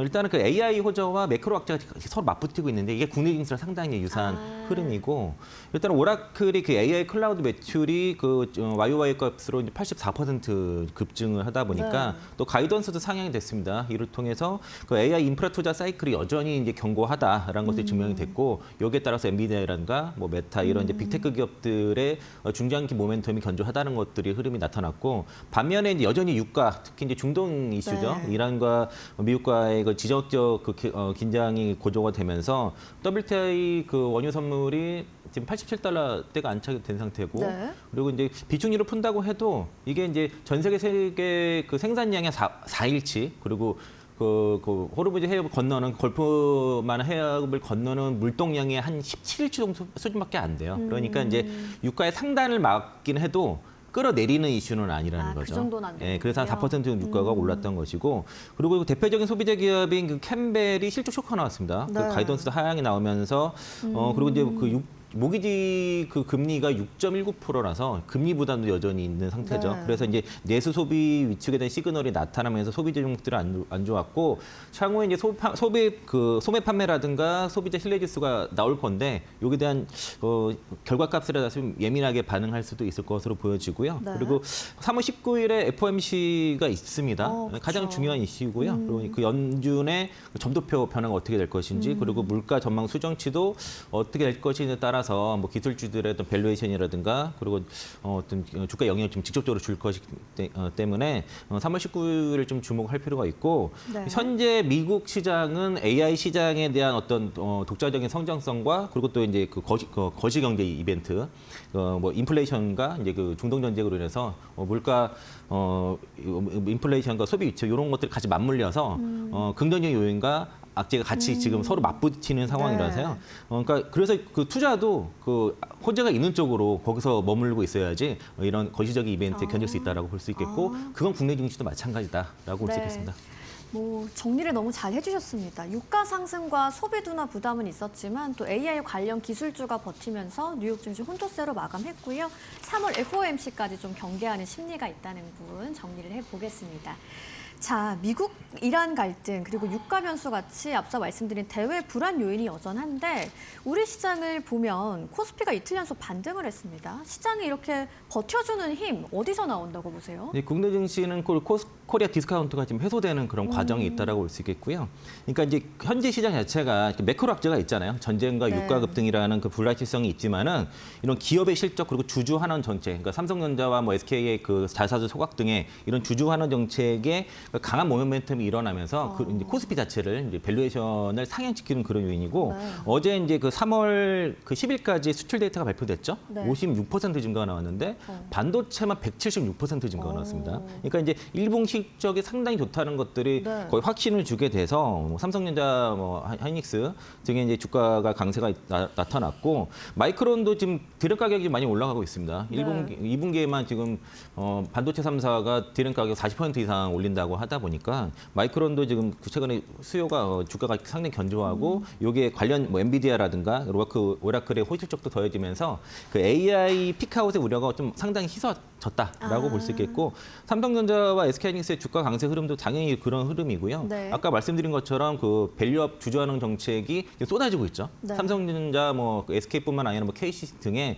국내 그 주요 대기업들이 자사주 소각을 일제히 발표하면서 주당 가치를 높이잖아요. 실질적인 이제 주주환원 정책에 나섰기 때문에 이게 그 국내 증시를 좀 발목을 잡았던 코리아 디스카운트의 원인 중에 하나였는데 이게 해소가 되고 있다라고 볼 수 있겠고 그리고 이제 이런 그 전쟁이라든가 유가 이런 이벤트도 불구하고 시장이 더 이상 무너지지 않는 거는 이게 이제 예정된 악재라는 겁니다. 그러니까 어떤 얘기냐면은 일단은 최악의 시나리오는 끝났어요. 이거 일단은 미국이 이스라엘에다가 그 이란의 에너지 시설을 공격하지 말 거라고 했기 때문에 네. 이걸 당부를 했잖아요. 그러니까 이거 자체가 그러니까 전쟁이 나더라도 글로벌 인플레이션을 자극할 수 있는 그 원유 시설에 대한 완전한 파괴는 없을 거다. 이런 이제 심리가 작용이 됐고 또 하나가 뭐 뭐든지 불확실성이 가장 안 좋단 말이에요, 증시에서는. 그렇죠. 근데 일정이 잡혔다는 겁니다. 이 불확실성이. 그러니까 트럼프의 발언들을 봤을 때 뭐 자기가 끝내고 싶으면 끝내겠다는 발언도 네네. 했었고 확전보다는 3, 4주 내 혹은 주말 정도면 어느 정도 그 전쟁 또는 휴전에 대한 윤곽이 나오지 않겠냐라는 전망들이 지금 지배적으로 나타나면서 사실 가장 불안한 게 끝을 알 수 없는 리스크인데 타임라인이 보인다는 거죠. 그러니까 이 정도면은 좀 견딜 만한 그 리스크에 대한 내성을 시장이 갖고 있다는 거고 그럼에도 불구하고 어제 2시 이후로 시장이 출렁이었어요. 네. 그게 이제 그 뭐 중동발의 어떤 유조선이 공격을 받았다든가 그런 여러 가지 뭐 그 사모대출, 사모펀드 대출 이런 이슈들이 나오면서 네. 좀 출렁거렸는데 시장에서 새롭게 떠오르는 이슈가 그 사모 신용 문제 부분이거든요. 그 JP 모건이 리스크 관리를 위해서 그 민간 신용 대출을 축소했다는 이슈가 나오면서 어저께 잠깐 출렁거렸고 이게 혹시 뭐 금융 시스템의 어떤 승전이 내관이 아니겠냐 이런 걱정들도 일부 있는 거고요. 그리고 이제 그 미 국방장관의 강경한 공습 예고라든가 이란의 원유 그 수송선에 대한 공습 이런 것들이 어쨌든 예측 불가능하다는 거죠. 네. 다만 이제 그리고 또 이제 오늘 선물업체 동시만길인데 외국인들이 선물 매도 포지션이 지금 누적으로 9조 이상인데요.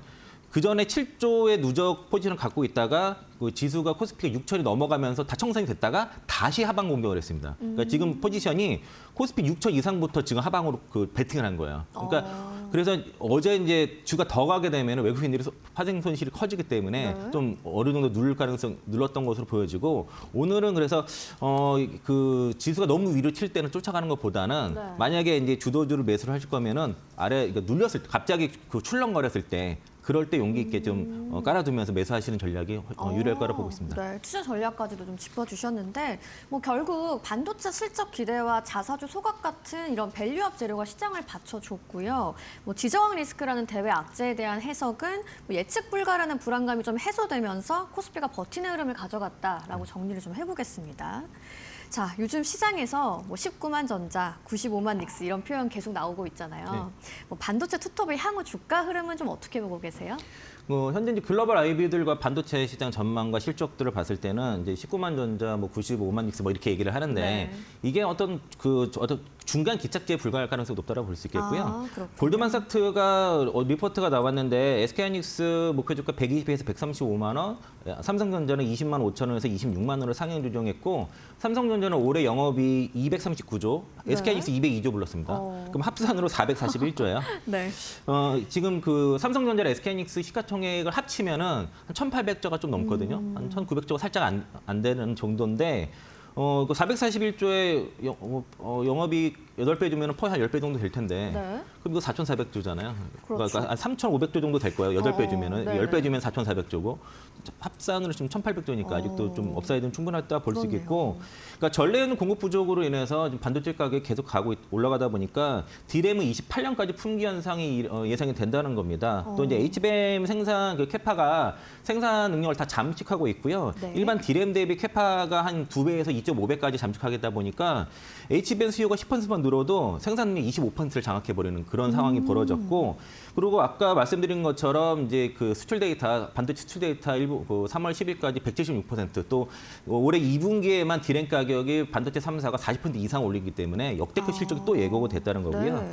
그래서 하이닉스는 지금 어쨌든 HBM 시장에서의 독보적인 리더십은 계속 유지가 될 것으로 보여지고 그리고 이제 ADR 상장 이슈가 있잖아요. 네, 네. 그러니까 이게 됐을 경우에는 완전한 밸류업이 될 가능성이 높다는 거죠. 그러니까 그 PBR 기준에서 완전 퍼 기준으로 바뀌었 바뀌었을 때는 마이크론과 대등하게 밸류를 받을 수 있을 것이고 삼성전자는 파운드리 수주가 계속 꾸준히 들어오고 있습니다. 게다가 이제 범용 메모리 쪽에서 캐파가 가장 크기 때문에 이런 그 범용 메모리 쪽에 가격이 올라갔을 때는 가장 큰 수혜가 삼성전자라는 것이고 네. 이게 27년까지 메모리 가격 상승 사이클이 이어진다는 전망이 강하고요. 또 이제 HBM4에서 가장 먼저 출하하면서 HBM 시장에서 지금 어쨌든 하이닉스를 상당히 빠르게 추격하고 있다라는 거고 거의 하루에 뭐 거의 1,000억의 그 R&D 비용을 쓰고 있다고 하더라고요. 지난해 봤을 때. 그리고 그 외국인들의 지금 매도가 지금 삼성 하이닉스가 일시적인 그 굉장히 많은데 이게 이제 펀드가 좀 꽉 차서 그래요. 예, 이 비중이 이제 네. 뭐 한도당 뭐 25% 정도 한도가 있을 텐데 그게 넘어섰기 때문에 기계적인 매도가 나오겠지만은 이게 이제 어쨌든 이게 그 계속 이어지지는 않는다는 거죠. 결과적으로 들어올 때는 들어올 것으로 좀 보여지고 그리고 올해 실적 자체가 견고하기 때문에 이 매크로 이슈 때문에 조정을 받는다고 했을 때는 오히려 그 비중을 좀 확대할 수 있는 그동안 없으신 분들도 매크로 이슈 때문에 하락은 매수 기회가 그래도 왔다라고 네, 판단하고 있어서 그래서 이제 코스피 이 증가분의 93% 이상을 차지하는 삼성전자 하이닉스는 포트에 좀 있어야 된다라고 네. 그렇게 보고 있습니다. 코스피 증가분의 93%가 반도체에 집중돼 있다 보니까 좀 포트에 꼭 담아둬야 되는 종목일 거라고 얘기해 주셨고 뭐 결국 HBM 중심의 메모리 수급 개선과 실적 성장 기대가 맞물리면서 이 반도체 투톱 중심의 상승 흐름 계속 이어질 가능성이 높다라고 말씀 정리해 보겠습니다. 자, 최근 아까도 저희가 잠시 얘기를 했지만 삼성전자와 SK 같은 주요 기업들이 자사주 소각에 나서고 있습니다. 이런 움직임이 시장에는 좀 어떤 의미를 갖고 있을까요? 예, 앞서 잠깐 언급을 드렸었는데 네. 그 코리아 디스카운트가 해소되는 그런 과정이라고 볼 수 있겠고요. 네, 네. 이게 상당 효과가 있을 겁니다. 코스피 지수를 상당히 끌어올리는 네. 뭐 6천 이상, 뭐 맥커리에서는 8천까지도 보고, 뭐 골드만에서 7천까지도 보고 그러는데 그럴 가능성이 상당히 좀 있다라고 볼 수 있겠고요. 이 자사주 소각을 하게 된다면은 첫 번째는 이제 주당 수익이 올라가겠죠. 그렇죠. EPS 증가 요인이 되겠고, 그리고 잠재적인 500 물량이 사라진다는 겁니다. 아. 자사주를 가지고선 사실 일부 기업들은 급등할 때 팔았다가 많이 빠진 대세가 이런 거를 좀 되풀이하는 네. 기업들도 상당히 있는데 그리고 아니면 또 경영권 방어에 쓴다던가 이런 이슈가 있지만은 그런 것들을 원천 봉쇄했다는 이슈가 있을 것이고 그리고 이게 아까 말씀드린 것처럼 ROE를 개선하는 효과가 나타나거든요. 네. 이 자체가 이제 코리아 디스카운트를 해소하기 때문에 이런 그 국내 대기업들 대표 기업들이 자사주 소각한다는 거는 일시적인 이벤트가 아니라 국내 증시의 체질 자체를 바꾸는 그런 이슈로 이런 구조적인 변화로 이렇게 받아들이시는 게 좋을 것 같고요. 네. 그러니까 반도체 기업들, 특히 삼성전자, 하이닉스 강력한 그 실적 성장을 나타내고 있는 상황에서 삼성전자, 하이닉스 둘 다 주주환원 정책 자사주 소각을 하고 있다는 거죠. 네. 실적도 좋은데 자사주 소각까지, 그러니까 체력도 좋고 주주환원도 같이 더해지면서 주가 하방 자체가 바뀌고 상방에서 열리는 그런 형태고 실적의 상승에 의한 주가 상승뿐만 아니라 밸류에이션 상향에 의한 주가 상승도 나타날 건데 아직까지는 실적 상승에 대한 주가 상승은 나타나고 있지만 밸류에이션 상향에 대한 주가 상승은 아직은 나타나지 않고 있다라고 판단해서 네. 그래서 좀 업사이드가 더 남았다고 저는 판단하고 있습니다. 네. 뭐 코리아 디스카운트 해소에 좀 장기적으로 의미가 있을 거라고 말씀을 시작을 해주셨고 결국 이 자사주 소각이 주당 가치는 높이고 시장 신뢰를 끌어올리면서 국내 증시 밸류업 흐름을 강화하는 계기가 될 수 있겠네요. 알겠습니다. 자, 이제 현대차 얘기도 한번 해볼 텐데 이 현대차가 글로벌 영업이익이 탑2 수준까지 올라왔다는 평가가 나오더라고요. 뭐 최근 주가 강세 배경, 또 앞으로의 모멘텀은 어떻게 보시는지 궁금하네요. 어제 이제 삼성증권에서 또 리포트가 나왔는데 네. 같은 얘기를 했습니다. 그 자율주행차 그리고 로봇 그리고 자율주행대 이 세 가지를 모든 그 기술력 갖춘 기업은 테슬라와 현대차뿐이다. 그리고 그러면서 이제 그 20분의 1 테슬라 20분의 1 수준의 밸류에이션이고 네. 퍼 그 18배가 한 80만 원 정도 목표 주가 나오는데 그게 끝이 아니라 밸류에이션의 시작이라고 그렇게 얘기를 해서 앞으로 이제 6년 전에 테슬라의 전철 그대로 밟고 있다고 해서 상당히 이제 그 기대되는 리포트 코멘트가 다시 나왔고요. 네. 최근에 현대차의 뉴스들 잘 보시면 영업이익 20조 5,460억 수치에서 그 폭스바겐을 제치고 글로벌 2위다 이런 얘기 나왔고요. 4천억대 그 자사주 소각 이슈가 있었고 로봇과 새만금 투자 그러니까 실적 지금 과거 실적도 좋고 그리고 주주환원 정책도 하면서 미래 성장성 이 세 가지의 그 톱니바퀴가 같이 완벽하게 맞물리는 그러네요. 그런 이제 네. 상황이고요. 삼성전자, SK하이닉스와 더불어서 국내 이제 코스피를 이끌 대장 그 주도주인 것들이 확실하다 볼 수 있겠고 영업이익이 20조가 넘는다는 거는 압도적인 현금 창출력을 갖고 있다 보니까 네. 이제 이를 바탕으로 해서 미래 성장성 있는 사업에 투자할 수 있는 거고요. 새만금의 구조 투자가 국내에 한 125조 정도 투자할 거의 그 시작입니다.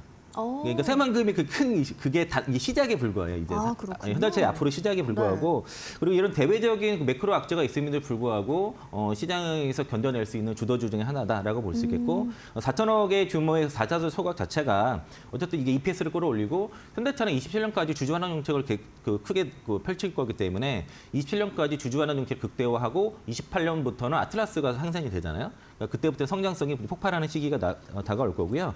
보스턴하이밍스의 4족 보행 로봇이 지금 미국 공항에 그 보안 탐지 현장도 투입됐고 실제로는 현재 수천 개의 기업에 지금 실제 투입이 되고 있는 상태고 또 이제 모베드라고 이제 실제 돈 버는 로봇들이 곧 상용화되고 있습니다. 그래서 이제 기술 시연을 넘어서 B2G라든가 B2C 시장에서의 실질적인 수익을 창출하는 단계에 갔기 때문에 이를 통한 당연히 밸류에이션 상향이 나타날 것이고요.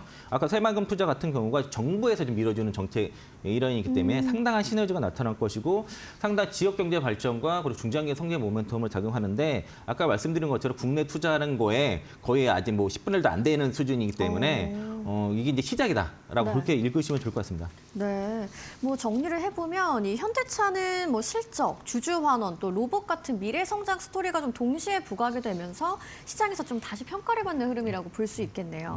자, 마지막으로 좀 짧게 여쭤볼게요. 인터배터리 2026에 관한 이야기인데 최근 전기차 캐즘 이야기가 많은 상황이에요. 배터리 산업의 새로운 돌파구가 좀 보이고 있나요? 짧게 들어보겠습니다. 네, 그러니까 지금 그 향후 이제 배터리 산업의 핵심 성장 동력은 이제 전기차를 넘어서 네. ESS, AI 데이터 센터, 로봇, 전구체 배터리 이렇게 한 4가지로 국한할 수 있겠고요.